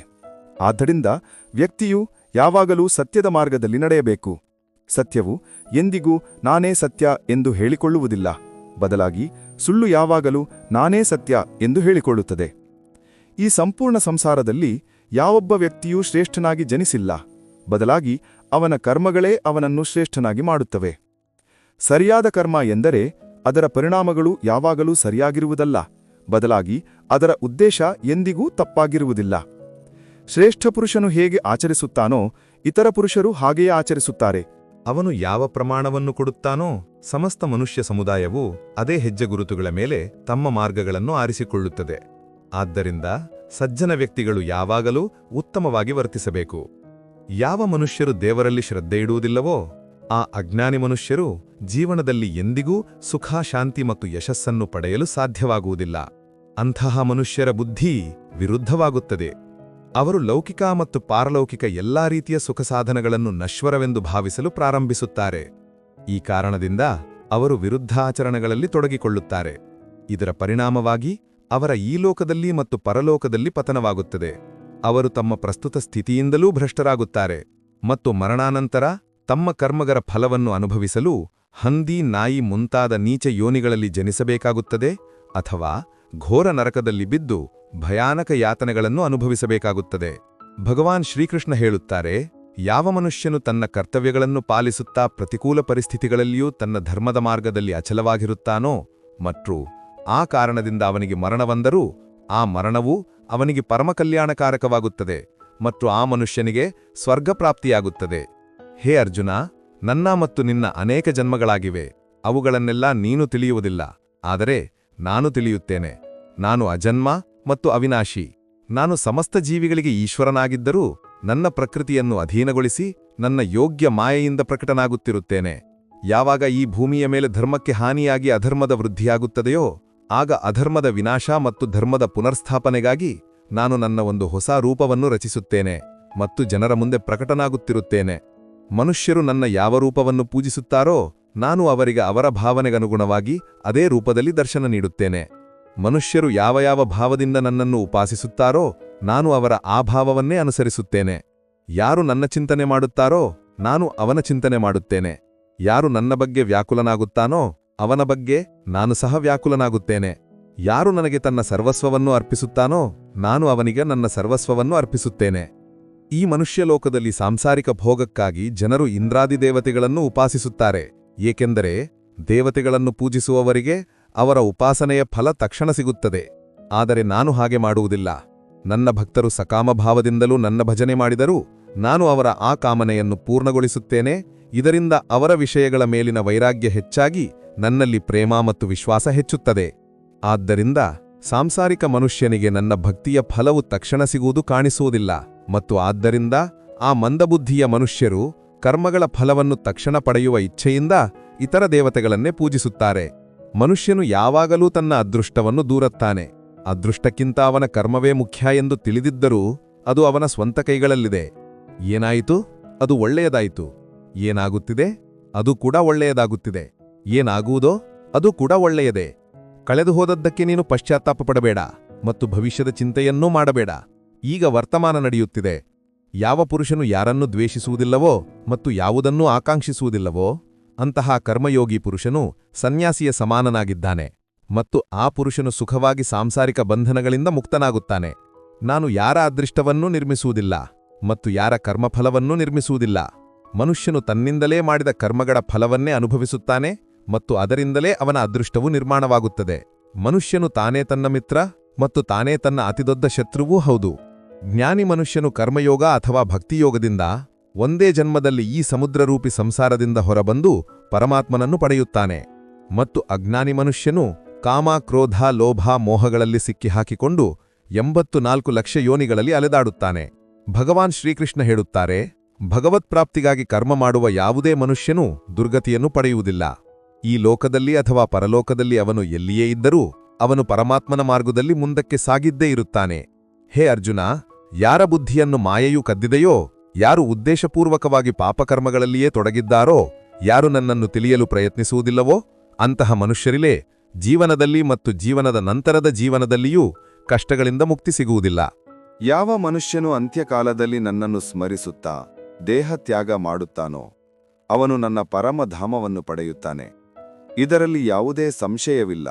ದೇವತೆಗಳನ್ನು ಪೂಜಿಸುವವರು ದೇವತೆಗಳನ್ನು ಪಡೆಯುತ್ತಾರೆ, ಪಿತೃಗಳನ್ನು ಪೂಜಿಸುವವರು ಪಿತೃಗಳನ್ನು ಪಡೆಯುತ್ತಾರೆ, ಭೂತಗಳನ್ನು ಪೂಜಿಸುವವರು ಭೂತಗಳನ್ನು ಪಡೆಯುತ್ತಾರೆ, ಮತ್ತು ನನ್ನನ್ನು ಪೂಜಿಸುವ ಭಕ್ತರು ನನ್ನನ್ನೇ ಪಡೆಯುತ್ತಾರೆ. ಆದ್ದರಿಂದ ನನ್ನ ಭಕ್ತರಿಗೆ ಪುನರ್ಜನ್ಮವಿಲ್ಲ. ಯಾವ ಭಕ್ತನು ನನಗಾಗಿ ಪ್ರೀತಿಯಿಂದ ಪತ್ರ, ಪುಷ್ಪ, ಫಲ, ಜಲ ಇತ್ಯಾದಿಗಳನ್ನು ಅರ್ಪಿಸುತ್ತಾನೋ ಆ ಶುದ್ಧ ಬುದ್ಧಿಯ ನಿಷ್ಕಾಮ ಪ್ರೇಮಿ ಭಕ್ತನ ಪ್ರೀತಿಪೂರ್ವಕವಾಗಿ ಅರ್ಪಿಸಿದ ಆ ಪತ್ರ, ಪುಷ್ಪವನ್ನು ನಾನು ಸದ್ಗುಣದಿಂದ ಪ್ರಕಟಗೊಂಡು ಪ್ರೀತಿಪೂರ್ವಕವಾಗಿ ಸ್ವೀಕರಿಸುತ್ತೇನೆ. ಭಗವಾನ್ ಶ್ರೀಕೃಷ್ಣ ಹೇಳುತ್ತಾರೆ, ಹೇ ಅರ್ಜುನ, ನೀನು ಯಾವ ಕರ್ಮ ಮಾಡುತ್ತೀಯೋ, ಏನನ್ನು ತಿನ್ನುತ್ತೀಯೋ, ಏನನ್ನು ಹೋಮ ಮಾಡುತ್ತೀಯೋ, ಏನನ್ನು ದಾನ ನೀಡುತ್ತೀಯೋ ಮತ್ತು ಏನನ್ನು ತಪಸ್ಸು ಮಾಡುತ್ತೀಯೋ ಅದೆಲ್ಲವನ್ನೂ ನನಗೆ ಅರ್ಪಿಸು. ನಾನು ನಿನಗೆ ಮುಕ್ತಿ ನೀಡುತ್ತೇನೆ. ನನಗಾಗಿ ಯಾರೂ ಪ್ರಿಯರಲ್ಲ ಮತ್ತು ಅಪ್ರಿಯರೂ ಇಲ್ಲ. ಆದರೆ ಯಾವ ಭಕ್ತರು ನನ್ನನ್ನು ಪ್ರೀತಿಯಿಂದ ಭಜಿಸುತ್ತಾರೋ ಅವರು ನನ್ನಲ್ಲಿದ್ದಾರೆ ಮತ್ತು ನಾನು ಅವರಲ್ಲಿದ್ದೇನೆ. ಯಾವುದಾದರೂ ದುರಾಚಾರಿಯು ಅನನ್ಯ ಭಾವದಿಂದ ನನ್ನ ಭಕ್ತನಾಗಿ ನನ್ನನ್ನು ಭಜಿಸಿದರೆ ಆ ಪುರುಷನು ಸಾಧುಗಳಿಗೆ ಸಮಾನನಾಗಿದ್ದಾನೆ, ಏಕೆಂದರೆ ಅವನು ಪರಮೇಶ್ವರನ ಭಜನೆಯ ಸಮಾನವಾದ ಬೇರೇನೂ ಇಲ್ಲ ಎಂದು ಸರಿಯಾಗಿ ನಿರ್ಧರಿಸಿದ್ದಾನೆ. ಸ್ತ್ರೀ, ವೈಶ್ಯ, ಶೂದ್ರ, ಭೂತ, ಪಿಶಾಚ, ಚಾಂಡಾಲ ಯಾರೇ ಆಗಿರಲಿ ಅವರು ನನ್ನ ಶರಣು ಬಂದು ಪರಮಗತಿಯನ್ನು ಪಡೆಯುತ್ತಾರೆ. ನಮ್ಮ ತಾಮಸಿಕ ಗುಣಗಳು ನಮ್ಮಲ್ಲಿ ಕೀಳರಿಮೆಯನ್ನು ಹುಟ್ಟುಹಾಕಿ ನಮಗೆ ಹಾನಿ ಮಾಡುತ್ತವೆ, ಮತ್ತು ನಮ್ಮ ರಾಜಸಿಕ ಗುಣಗಳು ನಮ್ಮನ್ನು ಅಸೂಯೆ ಮತ್ತು ಲೋಭಿಗಳನ್ನಾಗಿ ಮಾಡುತ್ತವೆ. ಭಗವಾನ್ ಶ್ರೀಕೃಷ್ಣ ಹೇಳುತ್ತಾರೆ, ಪ್ರತಿಯೊಬ್ಬ ಮನುಷ್ಯನು ತಾಮಸಿಕ ಮತ್ತು ರಾಜಸಿಕ ಗುಣಗಳನ್ನು ನಾಶ ಮಾಡಿ ತನ್ನ ಸಾತ್ವಿಕ ಗುಣಗಳನ್ನು ತಿಳಿದುಕೊಳ್ಳಬೇಕು.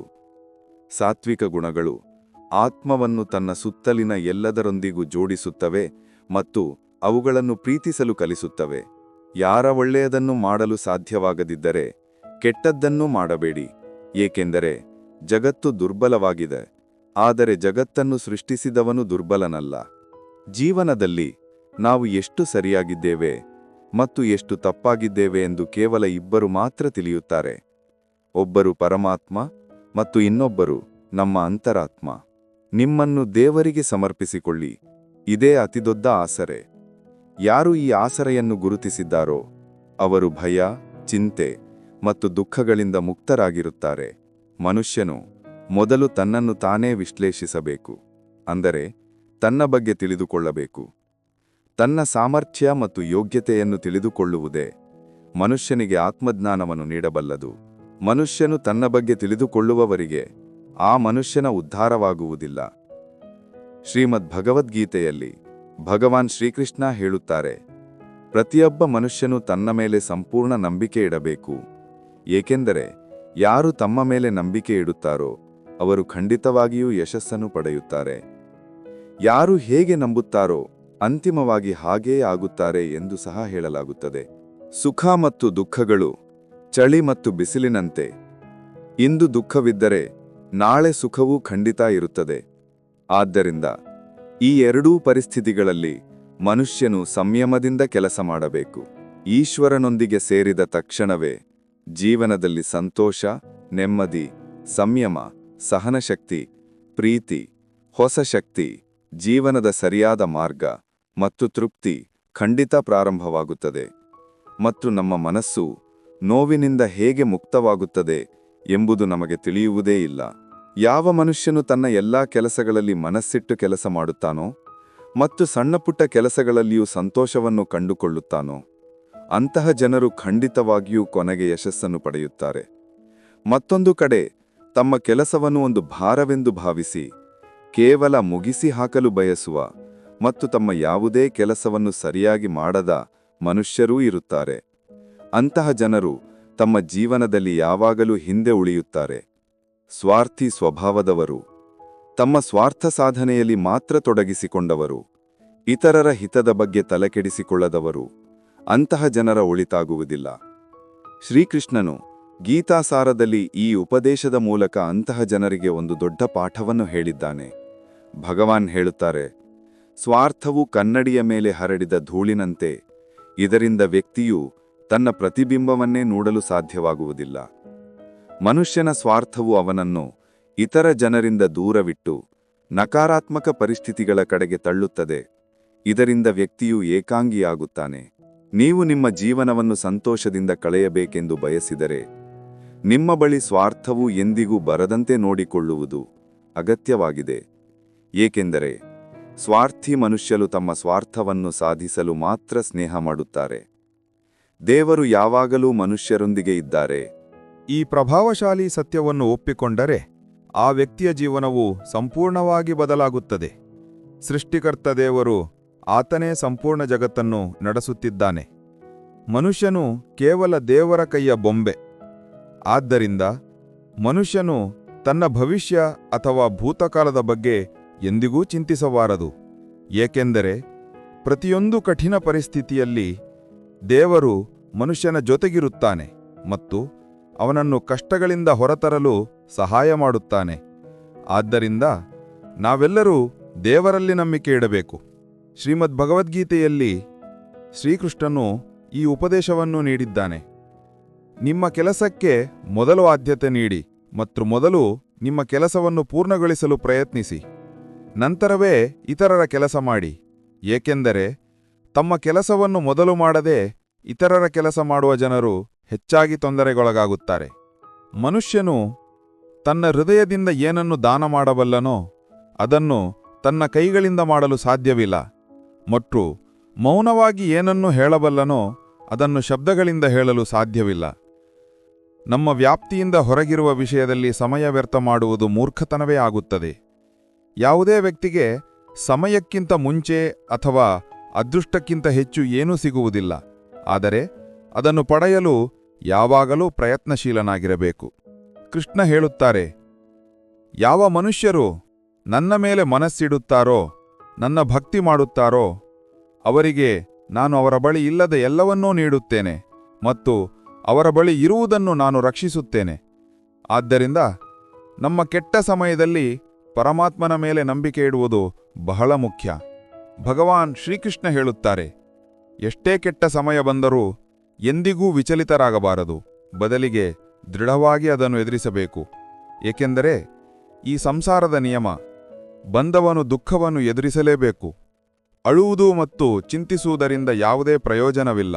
ಬದಲಿಗೆ ಇದರಿಂದ ದುಃಖ ಹೆಚ್ಚಾಗುತ್ತದೆ. ಜೀವನದಲ್ಲಿ ಮುಂದೆ ಸಾಗಲು ಮತ್ತು ನಿಮ್ಮದೇ ಆದ ಗುರುತನ್ನು ಮೂಡಿಸಲು ಕ್ರಾಂತಿಕಾರಿಯಾಗಬೇಕಾದರೂ ಅದರಿಂದ ಹಿಂದೆ ಸರಿಯಬೇಡಿ. ಇದರ ನೇರ ಅರ್ಥವೇನೆಂದರೆ, ಅಗತ್ಯಕ್ಕೆ ತಕ್ಕಂತೆ ನಿಮ್ಮಲ್ಲಿ ಬದಲಾವಣೆಗಳನ್ನು ಮಾಡಿ ಮತ್ತು ಸಮಾಜದ ಬಗ್ಗೆ ಯೋಚಿಸದೆ ನಿಮ್ಮ ಕರ್ಮಗಳನ್ನು ಪೂರ್ಣಗೊಳಿಸಿ. ಜೀವನದಲ್ಲಿ ಸ್ನೇಹಿತರ ಪಾತ್ರ ಬಹಳ ಮುಖ್ಯ. ನಿಜವಾದ ಸ್ನೇಹಿತರನ್ನು ಯಾವಾಗಲೂ ಕಷ್ಟದ ಸಮಯದಲ್ಲಿಯೇ ಗುರುತಿಸಲಾಗುತ್ತದೆ. ಭಗವಾನ್ ಕೃಷ್ಣನು ಪಾಂಡವರ ಕಷ್ಟದ ಸಮಯದಲ್ಲಿ ಅವರೊಂದಿಗೆ ನಿಂತಂತೆ ನೀವು ಸಹ ನಿಮ್ಮ ಸ್ನೇಹಿತರೊಂದಿಗೆ ನಿಲ್ಲಬೇಕು. ಇದರ ಜೊತೆಗೆ ನಿಮ್ಮ ಕಷ್ಟದ ಸಮಯದಲ್ಲಿ ನಿಮ್ಮೊಂದಿಗೆ ನಿಲ್ಲುವಂತಹ ಸ್ನೇಹಿತರನ್ನು ನೀವು ಮಾಡಿಕೊಳ್ಳಬೇಕು. ಜೀವನದಲ್ಲಿ ಸೋಲು ಗೆಲುವುಗಳು ಸಾಮಾನ್ಯ. ಆದರೆ ಯಶಸ್ಸು ಸಿಗುವುದು ತನ್ನ ತಪ್ಪುಗಳು ಮತ್ತು ಸೋಲುಗಳಿಂದ ಪಾಠ ಕಲಿತು ಮುಂದೆ ಸಾಗುವ ವ್ಯಕ್ತಿಗೆ ಮಾತ್ರ. ಸೋತು ನಿರಾಶೆಗೊಳ್ಳುವುದು ಯಾವುದೇ ಸಮಸ್ಯೆಗೆ ಪರಿಹಾರವಲ್ಲ. ಯಾವುದೇ ಪರಿಸ್ಥಿತಿಯನ್ನು ಎದುರಿಸಲು ಉತ್ತಮ ಕಾರ್ಯತಂತ್ರವನ್ನು ರೂಪಿಸುವುದು ಬಹಳ ಮುಖ್ಯ. ಕಾರ್ಯತಂತ್ರವಿಲ್ಲದೆ ನೀವು ಪ್ರತಿಯೊಂದು ರಂಗದಲ್ಲೂ ಯಶಸ್ವಿಯಾಗಲು ಸಾಧ್ಯವಿಲ್ಲ. ಪಾಂಡವರು ಶ್ರೀಕೃಷ್ಣನು ರೂಪಿಸಿದ ಕಾರ್ಯತಂತ್ರವನ್ನು ಅನುಸರಿಸದಿದ್ದರೆ ಬಹುಶಃ ಕೌರವರ ವಿರುದ್ಧದ ಯುದ್ಧದಲ್ಲಿ ಅವರಿಗೆ ಗೆಲುವು ಸಿಕ್ತಿರಲಿಲ್ಲ. ಯಾವುದಾದರೂ ಸಾಧಕನು ಯಾವುದೋ ಕಾರಣದಿಂದ ತನ್ನ ಸಾಧನೆಯಲ್ಲಿ ಯಶಸ್ವಿ ಆಗದಿದ್ದರೆ ಭಗವಾನ್ ಅವನ ಅಪೂರ್ಣ ಸಾಧನೆಯನ್ನು ಪೂರ್ಣಗೊಳಿಸಲು ಅವನಿಗೆ ಶುದ್ಧ ಶ್ರೀಮಂತ ಕುಟುಂಬದಲ್ಲಿ ಮತ್ತೆ ಜನ್ಮ ನೀಡುತ್ತಾರೆ. ಹೇ ಧನಂಜಯ, ನನ್ನ ಹೊರತಾಗಿ ಈ ಜಗತ್ತಿಗೆ ಯಾವುದೇ ಬೇರೆ ಕಾರಣವಿರಲು ಸಾಧ್ಯವಿಲ್ಲ. ನಾನೇ ಈ ಸಂಪೂರ್ಣ ಸಂಸಾರಕ್ಕೆ ಮಹಾಕಾರಣ. ಮುತ್ತುಗಳು ದಾರದ ಮಾಲೆಯಲ್ಲಿ ಪೋಣಿಸಲ್ಪಟ್ಟಿರುವಂತೆ ಈ ಸಂಪೂರ್ಣ ಜಗತ್ತು ನನ್ನಲ್ಲಿಯೇ ಹೆಣೆದಿಕೊಂಡಿದೆ. ಈ ಸಂಸಾರವು ನನ್ನಿಂದಲೇ ಉತ್ಪತ್ತಿಯಾಗುತ್ತದೆ, ನನ್ನಲ್ಲಿಯೇ ಸ್ಥಿತವಾಗಿರುತ್ತದೆ ಮತ್ತು ನನ್ನಲ್ಲಿಯೇ ಲೀನವಾಗುತ್ತದೆ. ಇದರ ಅರ್ಥವೇನೆಂದರೆ, ದೇವರ ಹೊರತಾಗಿ ಸಂಸಾರಕ್ಕೆ ಸ್ವತಂತ್ರ ಅಸ್ತಿತ್ವವಿಲ್ಲ. ಸತ್, ರಜ ಮತ್ತು ತಮ ಈ 3 ಗುಣಗಳಿಂದ ಕೂಡಿದ ನನ್ನ ಮಾಯೆಯನ್ನು ದಾಟುವುದು ಅಸಾಧ್ಯ. ಮನುಷ್ಯರು ನನ್ನ ಈ ಮಾಯೆಯಲ್ಲಿ ಅಂಟಿಕೊಂಡಿರುತ್ತಾರೆ ಮತ್ತು ಭೋಗ ಸಂಗ್ರಹದ ಆಸೆಯನ್ನು ಬಿಡುವುದಿಲ್ಲ. ಮನುಷ್ಯರು ತಮ್ಮನ್ನು ತಾವೇ ಕೆಲವೊಮ್ಮೆ ಸುಖಿ, ಕೆಲವೊಮ್ಮೆ ದುಃಖಿ, ಕೆಲವೊಮ್ಮೆ ಬುದ್ಧಿವಂತ, ಕೆಲವೊಮ್ಮೆ ಅಜ್ಞಾನಿ, ಕೆಲವೊಮ್ಮೆ ನಿರ್ಬಲ, ಕೆಲವೊಮ್ಮೆ ಬಲಶಾಲಿ ಎಂದು ಭಾವಿಸಿ ನನ್ನ ಈ ಮಾಯೆಯಲ್ಲಿ ತಲ್ಲೀನರಾಗಿರುತ್ತಾರೆ. ಆದರೆ ಯಾರು ನನ್ನ ಶರಣು ಬರುತ್ತಾರೋ ಅವರು ನನ್ನ ಈ ಮಾಯೆಯನ್ನು ಸುಲಭವಾಗಿ ದಾಟುತ್ತಾರೆ, ಏಕೆಂದರೆ ಅವರ ದೃಷ್ಟಿ ಕೇವಲ ನನ್ನ ಕಡೆಗೆ ಇರುತ್ತದೆ. ಅವರು ನನ್ನ ಮಾಯೆಯಲ್ಲಿ ಸಿಕ್ಕಿಹಾಕಿಕೊಳ್ಳುವುದಿಲ್ಲ. ಹೇ ಭರತಶ್ರೇಷ್ಠ ಅರ್ಜುನ, ಪವಿತ್ರ ಕರ್ಮಗಳನ್ನು ಮಾಡುವ ನನ್ನ 4 ರೀತಿಯ ಭಕ್ತರು ನನ್ನನ್ನು ಸ್ಮರಿಸುತ್ತಾರೆ. ಮೊದಲನೆಯದು ಆರ್ತಭಕ್ತ, ಅಂದರೆ ದುಃಖದಿಂದ ಮುಕ್ತಿ ಬಯಸುವ ಭಕ್ತರು.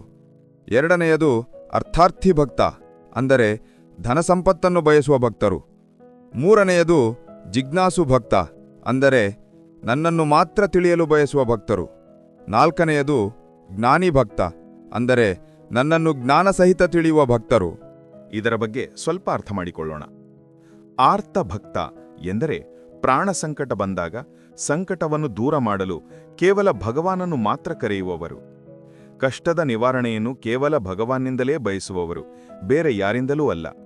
ಅವರನ್ನು ಆರ್ತ ಭಕ್ತರು ಎನ್ನಲಾಗುತ್ತದೆ. ಆರ್ತ ಭಕ್ತರಲ್ಲಿ ದ್ರೌಪದಿ ಮತ್ತು ಗಜೇಂದ್ರರ ಉದಾಹರಣೆ ಸರಿಯಾಗಿ ಕಾಣುವುದಿಲ್ಲ, ಏಕೆಂದರೆ ಇವರಿಬ್ಬರೂ ತಮ್ಮ ರಕ್ಷಣೆಗಾಗಿ ಇತರ ಉಪಾಯಗಳನ್ನೂ ಆಶ್ರಯಿಸಿದ್ದರು. ಚೀರಹರಣದ ಸಮಯದಲ್ಲಿ ದ್ರೌಪದಿ ಭೀಷ್ಮ ಪಿತಾಮಹ ಮತ್ತು 5 ಪಾಂಡವರ ಮೇಲೆ ಭರವಸೆ ಇಟ್ಟಿದ್ದಳು. ಅಲ್ಲಿಯವರೆಗೂ ಅವಳು ಅಳುತ್ತಾ ನರಳುತ್ತಾ ಕಷ್ಟ ಅನುಭವಿಸಿದಳು. ಆದರೆ ಎಲ್ಲಾ ಆಸರೆಗಳನ್ನು ಬಿಟ್ಟು ಅನನ್ಯ ಭಾವದಿಂದ ಪ್ರಭುವನ್ನು ಕರೆದಾಗ ಪ್ರಭು ಅವಳ ಮಾನವನ್ನು ಉಳಿಸಿದರು. ಹಾಗೆಯೇ ಗಜೇಂದ್ರನು ಇತರ ಆನೆಗಳು ಮತ್ತು ಆನೆಗಳ ಆಸರೆ ತೆಗೆದುಕೊಂಡು ತನ್ನ ಬಲವನ್ನು ಆಶ್ರಯಿಸುವವರೆಗೂ ಹಲವು ವರ್ಷಗಳ ಕಾಲ ಮೊಸಳೆಯೊಂದಿಗೆ ಹೋರಾಡಿದ ಮತ್ತು ದುಃಖ ಅನುಭವಿಸಿದ.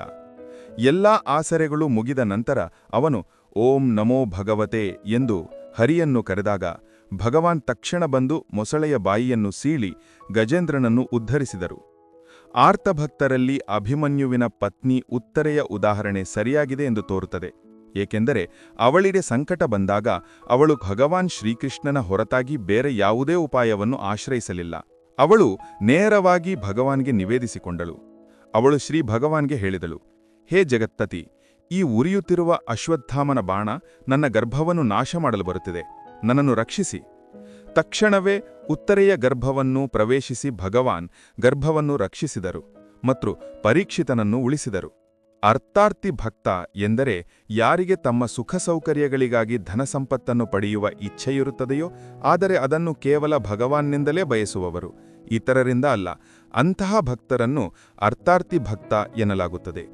ಜಿಜ್ಞಾಸು ಭಕ್ತ ಎಂದರೆ ಯಾರಿಗೆ ಭಗವಾನನ್ನು ತಿಳಿಯಲು ಮತ್ತು ಭಗವದ್ಭಕ್ತಿಯ ಬಗ್ಗೆ ತೀವ್ರ ಇಚ್ಛೆ ಉಂಟಾಗುತ್ತದೆಯೋ ಅವರು.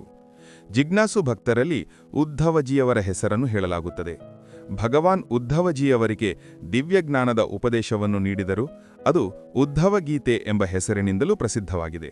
ಶ್ರೀಮದ್ ಭಗವದ್ಗೀತೆಯಲ್ಲಿ ಉನ್ನತ ಮಟ್ಟದ ಭಗವತ್ಪ್ರೇಮಿಯನ್ನು ಜ್ಞಾನೀ ಭಕ್ತ ಎಂದು ಪರಿಗಣಿಸಲಾಗಿದೆ. ಅವರ ಮನಸ್ಸಿನಲ್ಲಿ ಯಾವುದೇ ರೀತಿಯ ಆಸೆ ಇರುವುದಿಲ್ಲ. ಅವರು ಕೇವಲ ಭಗವಾನ್ ಪ್ರೇಮದಲ್ಲಿಯೇ ಮಗ್ನರಾಗಿರುತ್ತಾರೆ. ಅಂತಹ ಪ್ರೇಮಿ ಭಕ್ತರಲ್ಲಿ ಗೋಪಿಯರ ಹೆಸರು ಪ್ರಸಿದ್ಧವಾಗಿದೆ. ಗೋಪಿಯರು ತಮ್ಮ ಸುಖವನ್ನು ತ್ಯಾಗ ಮಾಡಿ ಪ್ರಿಯತಮ ಭಗವಾನ್ರ ಸುಖವನ್ನೇ ತಮ್ಮ ಸುಖವೆಂದು ಭಾವಿಸಿದ್ದರು.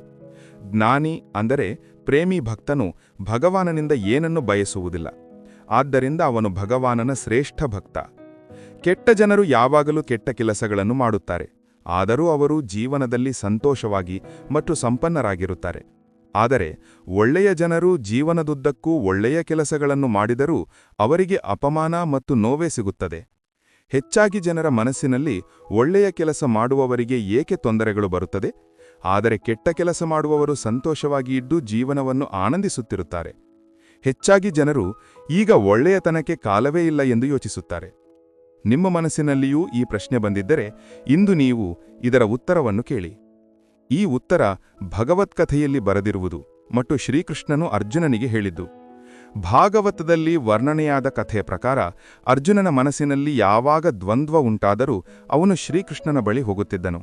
ಒಮ್ಮೆ ಅರ್ಜುನನು ಭಗವಾನ್ ಶ್ರೀಕೃಷ್ಣನ ಬಳಿ ಬಂದು ತಾನು ದ್ವಂದ್ವದಲ್ಲಿದ್ದೇನೆ ಮತ್ತು ಇದಕ್ಕೆ ಉತ್ತರವನ್ನು ಶ್ರೀಕೃಷ್ಣನಿಂದ ಬಯಸುತ್ತೇನೆ ಎಂದು ಹೇಳಿದನು. ಶ್ರೀಕೃಷ್ಣನು ಏನ ಪ್ರಶ್ನೆ ಎಂದು ಕೇಳಿದನು. ಅರ್ಜುನನು ಒಳ್ಳೆಯ ಜನರೊಂದಿಗೆ ಯಾವಾಗಲೂ ಕೆಟ್ಟದ್ದೇ ಏಕೆ ಆಗುತ್ತದೆ, ಕೆಟ್ಟ ಜನರು ಸಂತೋಷವಾಗಿ ಕಾಣುತ್ತಾರೆ ಎಂದು ಕೇಳಿದನು. ಅರ್ಜುನನ ಬಾಯಿಯಿಂದ ಇಂಥ ಮಾತುಗಳನ್ನು ಕೇಳಿ ಶ್ರೀಕೃಷ್ಣ ನಗುತ್ತಾ, ಮನುಷ್ಯನು ಹೇಗೆ ಯೋಚಿಸುತ್ತಾನೋ ಮತ್ತು ಅನುಭವಿಸುತ್ತಾನೋ ಅದು ಹಾಗೆಯೇ ಇರುವುದಿಲ್ಲ, ಬದಲಾಗಿ ಅಜ್ಞಾನದಿಂದಾಗಿ ಅವನು ಸತ್ಯವನ್ನು ಅರ್ಥಮಾಡಿಕೊಳ್ಳುವುದಿಲ್ಲ. ಅರ್ಜುನನು ಅವರ ಈ ಮಾತನ್ನು ಅರ್ಥಮಾಡಿಕೊಳ್ಳಲಿಲ್ಲ. ಇದರ ನಂತರ ಶ್ರೀಕೃಷ್ಣ ಏನು ಹೇಳಿದರು ಎಂದು ತಿಳಿಯಿರಿ. ಕೃಷ್ಣ ಅರ್ಜುನನಿಗೆ ಹೇಳಿದನು, ಹೇ ಪಾರ್ಥ, ನಾನು ನಿನಗೆ ಒಂದು ಕಥೆ ಹೇಳುತ್ತೇನೆ. ಅದನ್ನು ಕೇಳಿ ಪ್ರತಿಯೊಬ್ಬ ಜೀವಿಯೂ ತನ್ನ ಕರ್ಮಕ್ಕನುಗುಣವಾಗಿ ಫಲ ಪಡೆಯುತ್ತಾನೆ ಎಂದು ನೀನು ಅರ್ಥಮಾಡಿಕೊಳ್ಳುವೆ. ಪ್ರಕೃತಿ ಎಲ್ಲರಿಗೂ ತಮ್ಮ ಮಾರ್ಗವನ್ನು ಆಯ್ಕೆ ಮಾಡುವ ಅವಕಾಶವನ್ನು ನೀಡುತ್ತದೆ. ಈಗ ಇದು ಮನುಷ್ಯನ ಇಚ್ಛೆಯ ಮೇಲೆ ಅವಲಂಬಿತವಾಗಿದೆ. ಅವನು ಧರ್ಮದ ಹಾದಿಯನ್ನು ಆರಿಸಿಕೊಳ್ಳಬೇಕೇ ಅಥವಾ ಅಧರ್ಮದ ಹಾದಿಯನ್ನು ಆರಿಸಿಕೊಳ್ಳಬೇಕೇ? ಕಥೆಯನ್ನು ಪ್ರಾರಂಭಿಸುತ್ತಾ ಶ್ರೀಕೃಷ್ಣನು, ಒಂದು ನಗರದಲ್ಲಿ ಇಬ್ಬರು ಪುರುಷರು ವಾಸಿಸುತ್ತಿದ್ದರು. ಒಬ್ಬ ಪುರುಷ ವ್ಯಾಪಾರಿಯಾಗಿದ್ದನು. ಅವನ ಜೀವನದಲ್ಲಿ ಧರ್ಮಕ್ಕೆ ಬಹಳ ಮಹತ್ವವಿತ್ತು. ಅವನು ಪೂಜೆ ಪಾಠದಲ್ಲಿ ನಂಬಿಕೆ ಇಟ್ಟಿದ್ದನು. ಅವನು ಪ್ರತಿದಿನ ದೇವಾಲಯಕ್ಕೆ ಹೋಗುತ್ತಿದ್ದನು ಮತ್ತು ದಾನಧರ್ಮವನ್ನೂ ಮಾಡುತ್ತಿದ್ದನು ಹಾಗೂ ಪ್ರತಿದಿನ ದೇವರನ್ನು ಪೂಜಿಸುತ್ತಿದ್ದನು. ಇನ್ನೊಬ್ಬ ಪುರುಷ ಸಂಪೂರ್ಣ ವಿರುದ್ಧವಾಗಿದ್ದನು. ಅವನು ಪ್ರತಿದಿನ ದೇವಾಲಯಕ್ಕೆ ಹೋಗುತ್ತಿದ್ದನು, ಆದರೆ ಪೂಜೆ ಮಾಡಲು ಅಲ್ಲ, ಬದಲಿಗೆ ದೇವಾಲಯದ ಹೊರಗಿನಿಂದ ಚಪ್ಪಲಿಗಳನ್ನು ಕದಿಯಲು. ಅವನಿಗೆ ದಾನ ಮತ್ತು ಧರ್ಮದೊಂದಿಗೆ ಯಾವುದೇ ಸಂಬಂಧವಿರಲಿಲ್ಲ. ಸಮಯ ಕಳೆಯಿತು ಮತ್ತು ಒಂದು ದಿನ ಬಹಳ ಜೋರಾದ ಮಳೆ ಬೀಳುತ್ತಿತ್ತು. ಈ ಕಾರಣದಿಂದಾಗಿ ದೇವಾಲಯದಲ್ಲಿ ಅರ್ಚಕನನ್ನು ಹೊರತುಪಡಿಸಿ ಯಾರೂ ಇರಲಿಲ್ಲ. ಈ ವಿಷಯ ಇನ್ನೊಬ್ಬ ಪುರುಷನಿಗೆ ತಿಳಿದಾಗ ಅವನು, ಇದು ದೇವಾಲಯದ ಧನ ಕದಿಯಲು ಸರಿಯಾದ ಅವಕಾಶ ಎಂದು ಹೇಳಿದನು. ಪಂಡಿತರ ಕಣ್ಣು ತಪ್ಪಿಸಿ ಅವನು ದೇವಾಲಯದ ಎಲ್ಲ ಹಣವನ್ನು ಕದ್ದನು. ಇದೇ ಸಮಯದಲ್ಲಿ ಧರ್ಮಕರ್ಮದಲ್ಲಿ ನಂಬಿಕೆ ಇಟ್ಟಿದ್ದ ವ್ಯಕ್ತಿಯೂ ದೇವಾಲಯಕ್ಕೆ ಬಂದನು. ದುರದೃಷ್ಟವಶಾತ್ ದೇವಾಲಯದ ಅರ್ಚಕನು ಅವನನ್ನೇ ಕಳ್ಳನೆಂದು ಭಾವಿಸಿ ಕೂಗಲು ಪ್ರಾರಂಭಿಸಿದನು. ಅಲ್ಲಿ ಜನ ಸೇರಿದರು ಮತ್ತು ಅವನನ್ನು ಬಹಳ ಹೊಡೆದರು. ಹೇಗೋ ಜೀವ ಉಳಿಸಿಕೊಂಡು ಅಲ್ಲಿಂದ ಹೊರಬಂದಾಗ ದುರದೃಷ್ಟವೂ ಅಲ್ಲಿಯೂ ಅವನ ಕೈಬಿಡಲಿಲ್ಲ. ದೇವಾಲಯದ ಹೊರಗೆ ಅವನು ಒಂದು ಗಾಡಿಯಿಂದ ಡಿಕ್ಕಿ ಹೊಡೆದು ಗಾಯಗೊಂಡನು. ನಂತರ ಆ ವ್ಯಾಪಾರಿ ಕಾಲು ಕುಂಟುತ್ತಾ ಮನೆಗೆ ಹೋಗುವಾಗ ದಾರಿಯಲ್ಲಿ ದೇವಾಲಯದಿಂದ ಹಣ ಕದ್ದಿದ್ದ ಆ ಪುರುಷನನ್ನು ಭೇಟಿಯಾದನು. ಅವನು, ಇಂದು ನನ್ನ ಅದೃಷ್ಟ ಬೆಳಗಿತು, ಒಂದೇ ಬಾರಿಗೆ ಇಷ್ಟೊಂದು ಹಣ ಸಿಕ್ಕಿತು ಎಂದು ಹೇಳಿದನು. ಇದನ್ನೆಲ್ಲ ನೋಡಿ ಅವನಿಗೆ ಬಹಳ ಕೆಟ್ಟದಾಗಿ ಅನಿಸಿತು ಮತ್ತು ಅವನು ತನ್ನ ಮನೆಯಿಂದ ದೇವರ ಎಲ್ಲಾ ಚಿತ್ರಗಳನ್ನು ತೆಗೆದುಹಾಕಿದನು. ಕೆಲವು ವರ್ಷಗಳ ನಂತರ ಇಬ್ಬರು ಪುರುಷರು ಮರಣ ಹೊಂದಿದರು. ಸತ್ತ ನಂತರ ಇಬ್ಬರು ಯಮರಾಜನ ಸಭೆಗೆ ತಲುಪಿದ್ದಾಗ ಆ ಸದ್ಗುಣಶಾಲಿ ಪುರುಷನು ಇನ್ನೊಬ್ಬ ವ್ಯಕ್ತಿಯನ್ನು ನೋಡಿ ಬಹಳ ಕೋಪಗೊಂಡನು. ಅವನು ಕೋಪದಿಂದ ಯಮರಾಜನಿಗೆ ಕೇಳಿಯೇ ಬಿಟ್ಟ, ನಾನು ಯಾವಾಗಲೂ ಒಳ್ಳೆಯ ಕೆಲಸಗಳನ್ನು ಮಾಡುತ್ತಿದ್ದೆ, ದಾನದಲ್ಲಿ ನಂಬಿಕೆ ಇಟ್ಟಿದ್ದೆ, ಆದರೆ ಅದರ ಬದಲಿಗೆ ಜೀವನದುದ್ದಕ್ಕೂ ನನಗೆ ಅಪಮಾನ ಮತ್ತು ನೋವೇ ಸಿಕ್ಕಿತು, ಮತ್ತು ಈ ವ್ಯಕ್ತಿಗೆ ನೋಟುಗಳಿಂದ ತುಂಬಿದ ಚೀಲ ಸಿಕ್ಕಿತು, ಕೊನೆಗೆ ಇಂತಹ ತಾರತಮ್ಯ ಏಕೆ? ಇದಕ್ಕೆ ಯಮರಾಜನು, ಪುತ್ರ, ನೀನು ತಪ್ಪು ಅರ್ಥ ಮಾಡಿಕೊಳ್ಳುತ್ತಿದ್ದೀಯ. ನಿನ್ನ ಗಾಡಿ ಅಪಘಾತವಾದ ದಿನ ನಿನ್ನ ಜೀವನದ ಕೊನೆಯ ದಿನವಾಗಿತ್ತು, ಆದರೆ ನಿನ್ನ ಒಳ್ಳೆಯ ಕರ್ಮಗಳಿಂದಾಗಿ ನಿನ್ನ ಸಾವು ಕೇವಲ ಸಣ್ಣ ಗಾಯವಾಗಿ ಬದಲಾಯಿತು. ನೀನು ಈ ದುಷ್ಟ ವ್ಯಕ್ತಿಯ ಬಗ್ಗೆ ತಿಳಿಯಲು ಬಯಸುತ್ತೀಯ. ವಾಸ್ತವಕ್ಕೆ ಅವನ ಅದೃಷ್ಟದಲ್ಲಿ ರಾಜಯೋಗವಿತ್ತು, ಆದರೆ ಅವನ ದುಷ್ಕರ್ಮಗಳು ಮತ್ತು ಅಧರ್ಮದಿಂದಾಗಿ ಅದು ಕೇವಲ ಸಣ್ಣ ಹಣದ ಚೀಲವಾಗಿ ಬದಲಾಯಿತು. ಕಥೆ ಹೇಳಿದ ನಂತರ ಶ್ರೀಕೃಷ್ಣನು ಅರ್ಜುನನಿಗೆ ಹೇಳುತ್ತಾರೆ, ಪಾರ್ಥ, ಈಗ ನಿನಗೆ ನಿನ್ನ ಪ್ರಶ್ನೆಗೆ ಉತ್ತರ ಸಿಕ್ಕಿತೆ. ದೇವರು ನಿನ್ನ ಕರ್ಮಗಳನ್ನು ನಿರ್ಲಕ್ಷಿಸುತ್ತಿದ್ದಾನೆ ಎಂದು ಯೋಚಿಸುವುದು ಸಂಪೂರ್ಣವಾಗಿ ಸತ್ಯವಲ್ಲ. ದೇವರು ನಮಗೆ ಯಾವಾಗ ಏನು ಯಾವ ರೂಪದಲ್ಲಿ ನೀಡುತ್ತಿದ್ದಾನೆ ಎಂದು ಮನುಷ್ಯನಿಗೆ ಅರ್ಥವಾಗುವುದಿಲ್ಲ. ಆದರೆ ನೀನು ಒಳ್ಳೆಯ ಕರ್ಮಗಳನ್ನು ಮಾಡುತ್ತಿದ್ದರೆ ದೇವರ ಕೃಪೆ ಯಾವಾಗಲೂ ಇರುತ್ತದೆ. ಆದ್ದರಿಂದ ನಿಮ್ಮ ಒಳ್ಳೆಯ ಕರ್ಮಗಳನ್ನು ಬದಲಾಯಿಸಬಾರದು, ಯಾಕೆಂದರೆ ಅದರ ಫಲ ನಮಗೆ ಇದೇ ಜೀವನದಲ್ಲಿ ಸಿಗುತ್ತದೆ. ಆದ್ದರಿಂದ ಮನುಷ್ಯನ ಕರ್ತವ್ಯವೆಂದರೆ ಯಾವಾಗಲೂ ಒಳ್ಳೆಯ ಕರ್ಮಗಳನ್ನು ಮಾಡುತ್ತಾ ಇರುವುದು. ಯಾಕೆಂದರೆ ಶ್ರೀಕೃಷ್ಣನು ಗೀತೆಯಲ್ಲಿ ಸಹ ಹೇಳಿದ್ದಾನೆ, ಯಾರಾದರೂ ಮಾಡಿದ ಕರ್ಮ ವ್ಯರ್ಥವಾಗುವುದಿಲ್ಲ, ಅದು ಒಳ್ಳೆಯದಾಗಿರಲಿ ಅಥವಾ ಕೆಟ್ಟದಾಗಿರಲಿ. ಯಾವ ಮನುಷ್ಯನು ಯಾವುದೇ ಒಳ್ಳೆಯ ಕೆಲಸದಲ್ಲಿ ತೊಡಗಿರುತ್ತಾನೋ ಭವಿಷ್ಯದಲ್ಲಿ ಅವನ ಅಂತ್ಯ ಎಂದಿಗೂ ಕೆಟ್ಟದಾಗಿರುವುದಿಲ್ಲ. ಮನುಷ್ಯನು ನಿರ್ಭಯತಾ, ಶುದ್ಧ ಮತ್ತು ಆಧ್ಯಾತ್ಮಿಕನಾಗಬೇಕು. ಜೀವನವನ್ನು ಆನಂದಿಸು, ಉದಾರ ಹೃದಯದಿಂದ ಮಾತುಕತೆ ನಡೆಸು, ಯಾರ ಮೇಲೂ ಕೋಪ ಮಾಡಬೇಡ, ಯಾರ ಅಹಿತವನ್ನೂ ಯೋಚಿಸಬೇಡ, ಎಲ್ಲರೊಂದಿಗೆ ಸದ್ಭಾವನೆಯಿಂದ ವ್ಯವಹರಿಸು. ಕರ್ಮದ ನಿಯಮ ಹೇಳುತ್ತದೆ, ಪ್ರತಿಯೊಂದು ಘಟನೆಗೂ ಒಂದು ಕಾರಣ ಮತ್ತು ಪರಿಣಾಮವಿದೆ. ಸಮಾನವಾಗಿ ಮಾಡಿದ ಕಾರ್ಯಗಳ ಪರಿಣಾಮಗಳು ಭಿನ್ನವಾಗಿರಬಹುದು. ಅದು ಕೇವಲ ಕರ್ಮ ಮಾಡುವ ವಿಧಾನದ ಮೇಲೆ ಅವಲಂಬಿತವಾಗಿರುತ್ತದೆ. ಬೆಂಕಿಯು ಒಂದು ಕಟ್ಟಿಗೆಯನ್ನು ಸುಟ್ಟು ಬೂದಿ ಮಾಡುವಂತೆ ಆತ್ಮಜ್ಞಾನವು ನಿಮ್ಮೊಳಗಿನ ಎಲ್ಲಾ ದ್ವಂದ್ವ ಕಾರ್ಯಗಳನ್ನು ದಹಿಸಿ ನಿಮಗೆ ಆಂತರಿಕ ಶಾಂತಿಯನ್ನು ನೀಡುತ್ತದೆ. ದೇವರ ಮೇಲೆ ಆ ಮಗುವಿನಂತೆ ನಂಬಿಕೆಯಿಡಿ. ಅದನ್ನು ಗಾಳಿಯಲ್ಲಿ ಎಸೆದರೆ ಅದು ನಗುತ್ತದೆ, ಅದು ಹೆದರುವುದಿಲ್ಲ, ಯಾಕೆಂದರೆ ನೀವು ಅದನ್ನು ಬೀಳಿಸುವುದಿಲ್ಲ ಎಂದು ಅದು ತಿಳಿದಿರುತ್ತದೆ. ಜಗತ್ತಿನಲ್ಲಿ ನಮ್ಮ ಮುಂದೆ ಯಾವುದೇ ಪರಿಸ್ಥಿತಿ ಬರಲಿ, ಒಂದು ಕೆಲಸ ಮಾಡಿ, ನಿಮ್ಮ ಜೀವನವನ್ನು ಪರಮಾತ್ಮನಿಗೆ ಒಪ್ಪಿಸಿ. ಈ ಮನುಷ್ಯ ಲೋಕದಲ್ಲಿ ಕರ್ಮಗಳ ಫಲವನ್ನು ಬಯಸುವ ಜನರು ದೇವತೆಗಳನ್ನು ಪೂಜಿಸುತ್ತಾರೆ, ಏಕೆಂದರೆ ಅವರಿಗೆ ಕರ್ಮಗಳಿಂದ ಉಂಟಾಗುವ ಸಿದ್ಧಿಗಳು ಬೇಗನೆ ಸಿಗುತ್ತವೆ. ಬ್ರಾಹ್ಮಣ, ಕ್ಷತ್ರಿಯ, ವೈಶ್ಯ ಮತ್ತು ಶೂದ್ರ ಈ 4 ವರ್ಣಗಳ ಸಮೂಹವನ್ನು ಗುಣ ಮತ್ತು ಕರ್ಮಗಳ ಅನುಸಾರ ನನ್ನಿಂದ ರಚಿಸಲಾಗಿದೆ. ಈ ರೀತಿಯಲ್ಲಿ ಈ ಸೃಷ್ಟಿಯ ರಚನೆ ಮೊದಲಾದ ಕರ್ಮದ ಕರ್ತೃ ನಾನಾಗಿದ್ದರೂ ಸಹ ನನ್ನ ಅವಿನಾಶಿ ಪರಮೇಶ್ವರನನ್ನು ನೀನು ವಾಸ್ತವವಾಗಿ ಅಕರ್ತೃ ಎಂದೇ ತಿಳಿ. ಕರ್ಮಗಳ ಫಲದಲ್ಲಿ ನನಗೆ ಆಸೆ ಇಲ್ಲ, ಆದ್ದರಿಂದ ಕರ್ಮಗಳು ನನ್ನನ್ನು ಅಂಟಿಕೊಡುವುದಿಲ್ಲ. ಇಲ್ಲಿ ಶ್ರೀ ಭಗವಾನ್ರ ಭಾವವೇನೆಂದರೆ, ಕರ್ಮಗಳನ್ನು ಮಾಡು, ಆದರೆ ಫಲದ ಆಸೆಯಿಂದ ಅಲ್ಲ. ಕೇವಲ ನಿನ್ನ ಕರ್ಮಗಳನ್ನು ಮಾಡುತ್ತಾ ಮುಂದೆ ಸಾಗು. ಪೂರ್ವಕಾಲದಲ್ಲಿ ಪೂರ್ವಜರು ಸಹ ನಾನು ಹೇಳಿದ ರೀತಿಯಲ್ಲಿಯೇ ಕರ್ಮಗಳನ್ನು ಮಾಡಿದ್ದಾರೆ ಮತ್ತು ಮೋಕ್ಷವನ್ನು ಪಡೆದಿದ್ದಾರೆ. ಆದ್ದರಿಂದ ನೀನೂ ಮೋಕ್ಷವನ್ನು ಪಡೆಯಲು ಬಯಸಿದರೆ ಪೂರ್ವಜರಿಂದ ಸದಾ ಮಾಡಲ್ಪಡುವ ಕರ್ಮಗಳನ್ನೇ ಮಾಡು. ಯಾವನ ಆಸಕ್ತಿಯು ಸಂಪೂರ್ಣವಾಗಿ ನಾಶವಾಗಿದೆಯೋ, ಯಾರು ತನ್ನ ದೇಹದ ಬಗ್ಗೆ ಅಹಂಕಾರ ಪಡುವುದಿಲ್ಲವೋ ಮತ್ತು ಯಾರು ಮಮತೆರಹಿತನಾಗಿದ್ದಾನೋ, ಯಾರ ಚಿತ್ತವು ನಿರಂತರವಾಗಿ ಪರಮಾತ್ಮನ ಜ್ಞಾನದಲ್ಲಿ ಸ್ಥಿತವಾಗಿದೆಯೋ ಅಂತಹ ಕರ್ಮಯೋಗಿ ತನ್ನ ಕರ್ಮವನ್ನು ಯಜ್ಞದಂತೆ ಮಾಡುತ್ತಾನೆ ಮತ್ತು ಮೋಕ್ಷವನ್ನು ಪಡೆಯುತ್ತಾನೆ. ಯಾರು ತನ್ನೆಲ್ಲವನ್ನೂ ಪರಮಾತ್ಮನಿಗೆ ಅರ್ಪಿಸುತ್ತಾನೋ, ಯಾರಿಗೆ ಪರಮಾತ್ಮನೇ ಎಲ್ಲವೂ ಆಗಿದ್ದಾನೋ, ಯಾರು ತನ್ನ ಪ್ರತಿ ಕರ್ಮದಲ್ಲಿ ಪರಮಾತ್ಮನನ್ನು ನೋಡುತ್ತಾನೋ ಮತ್ತು ಪ್ರತಿ ಕರ್ಮವನ್ನು ಪರಮಾತ್ಮನಿಗಾಗಿ ಮಾಡುತ್ತಾನೋ ಅಂತಹ ಕರ್ಮಯೋಗಿ ಮೋಕ್ಷದ ಅಧಿಕಾರಿ. ಯಾವ ಮನುಷ್ಯನು ನನ್ನನ್ನು ಪರಮ ಪ್ರೇಮದಿಂದ ಪ್ರೀತಿಸಿ ಈ ಪರಮ ರಹಸ್ಯಯುಕ್ತ ಗೀತಾಶಾಸ್ತ್ರವನ್ನು ನನ್ನ ಭಕ್ತರಲ್ಲಿ ಹೇಳುತ್ತಾನೋ ಅವನು ನನ್ನನ್ನೇ ಪಡೆಯುತ್ತಾನೆ. ಇದರಲ್ಲಿ ಯಾವುದೇ ಸಂದೇಹವಿಲ್ಲ. ಅವನಿಗಿಂತ ಹೆಚ್ಚು ನನಗೆ ಪ್ರಿಯವಾದ ಕಾರ್ಯ ಮಾಡುವ ಮನುಷ್ಯರಲ್ಲಿ ಯಾರೂ ಇಲ್ಲ ಮತ್ತು ಭೂಮಿಯ ಮೇಲೆ ಅವನಿಗಿಂತ ಪ್ರಿಯವಾದ ಬೇರೊಬ್ಬನು ಭವಿಷ್ಯದಲ್ಲಿಯೂ ಇರುವುದಿಲ್ಲ. ಯಾವ ಮನುಷ್ಯನು ಶ್ರದ್ಧಾಯುಕ್ತನಾಗಿ ಮತ್ತು ದೋಷರಹಿತನಾಗಿ ಈ ಗೀತಾಶಾಸ್ತ್ರವನ್ನು ಕೇಳುತ್ತಾನೋ ಅವನು ಸಹ ಎಲ್ಲಾ ಪಾಪಗಳಿಂದ ಮುಕ್ತನಾಗಿ ನನ್ನ ಪರಮಧಾಮವನ್ನು ಪಡೆಯುತ್ತಾನೆ. ಜೀವನದ ಅತ್ಯಂತ ದುಬಾರಿ ವಿಷಯ ನಿಮ್ಮ ವರ್ತಮಾನ. ಅದು ಒಮ್ಮೆ ಹೋದರೆ ಇಡೀ ವಿಶ್ವದ ಸಂಪತ್ತನ್ನು ನೀಡಿ ಸಹ ಅದನ್ನು ಮತ್ತೆ ಖರೀದಿಸಲು ಸಾಧ್ಯವಿಲ್ಲ. ಶ್ರೀಕೃಷ್ಣ ಹೇಳುತ್ತಾರೆ, ಮನುಷ್ಯನು ತನ್ನ ಜೀವನವನ್ನು ಸರಳವಾಗಿ ಬದುಕಬಹುದು, ಆದರೆ ಅವನು ಎಂದಿಗೂ ಸರಳ ಜೀವನವನ್ನು ಬದುಕಲು ಸಾಧ್ಯವಿಲ್ಲ. ಅವನು ಯಾವಾಗಲೂ ಚಿಂತೆಗಳಿಂದ ಆವೃತನಾಗಿರುತ್ತಾನೆ. ಅವನು ಭೂತಕಾಲದ ಮಾತುಗಳನ್ನು ಯೋಚಿಸಿ ತೊಂದರೆಪಡುತ್ತಾನೆ. ಅವನು ಸಾವಿಗೆ ಹೆದರಲು ಪ್ರಾರಂಭಿಸುತ್ತಾನೆ. ಅವನು ತನ್ನ ಜೀವನವನ್ನು ಸರಿಯಾಗಿ ಬದುಕಲೂ ಸಾಧ್ಯವಾಗುವುದಿಲ್ಲ ಮತ್ತು ಸಾವನ್ನು ಸ್ವೀಕರಿಸಲೂ ಸಾಧ್ಯವಾಗುವುದಿಲ್ಲ. ಜ್ಞಾನಿ ವ್ಯಕ್ತಿ ಸತ್ತವರ ಬಗ್ಗೆ ಶೋಕಿಸುವುದಿಲ್ಲ ಮತ್ತು ಈಗ ಬದುಕಿರುವವರ ಬಗ್ಗೆಯೂ ಶೋಕಿಸುವುದಿಲ್ಲ. ಏಕೆಂದರೆ ಯಾರು ಸತ್ತಿದ್ದಾರೋ ಅವರು ಮತ್ತೆ ಜನ್ಮ ತೆಗೆದುಕೊಳ್ಳುತ್ತಾರೆ ಮತ್ತು ಯಾರು ಬದುಕಿದ್ದಾರೋ ಅವರು ಒಂದು ದಿನ ಖಂಡಿತ ಸಾಯುತ್ತಾರೆ ಎಂದು ಅವರಿಗೆ ತಿಳಿದಿದೆ.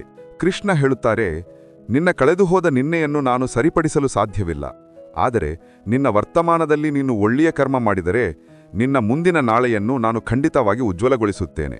ದೇವರನ್ನು ಏನಾದರೂ ಕೇಳಿದಾಗ ಸಿಗದಿದ್ದರೆ ಅವನ ಮೇಲೆ ಕೋಪ ಮಾಡಿಕೊಳ್ಳಬೇಡ, ಏಕೆಂದರೆ ದೇವರು ನಿನಗೆ ಒಳ್ಳೆಯದನ್ನೇ ಕೊಡುತ್ತಾನೆ ಹೊರತು ನಿನಗೆ ಇಷ್ಟವಾದುದನ್ನಲ್ಲ.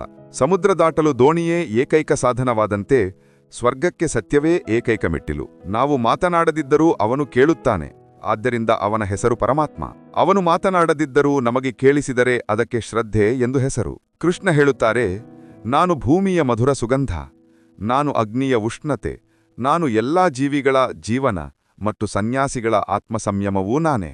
ಭಗವಾನ್ ಹೇಳುತ್ತಾರೆ, ಯಾವ ಮನುಷ್ಯನು ಗೀತೆಯ ಈ ರಹಸ್ಯವನ್ನು ಭಕ್ತರಿಗೆ ತಿಳಿಸುತ್ತಾನೋ ಮತ್ತು ಅದನ್ನು ಅವರಲ್ಲಿ ವಿಸ್ತರಿಸುತ್ತಾನೋ ಹಾಗೂ ಪ್ರಚಾರ ಮಾಡುತ್ತಾನೋ ಆ ಮನುಷ್ಯನು ನನಗೆ ಅತ್ಯಂತ ಪ್ರಿಯನಾಗಿರುತ್ತಾನೆ. ಸ್ನೇಹಿತರೆ, ಈ ವಿಡಿಯೋವನ್ನು ಕೊನೆಯವರೆಗೂ ನೋಡಿ, ಶಾಂತ ಮನಸ್ಸಿನಿಂದ ಇದರ ಮಾತುಗಳನ್ನು ಆಲಿಸಿ ಅರ್ಥಮಾಡಿಕೊಂಡ ನಂತರ ನಿಮ್ಮ ಮನಸ್ಸಿಗೆ ಅಪಾರ ಶಾಂತಿಯ ಅನುಭವವಾಗಿದೆ ಎಂದು ನನಗೆ ಪೂರ್ಣ ವಿಶ್ವಾಸವಿದೆ.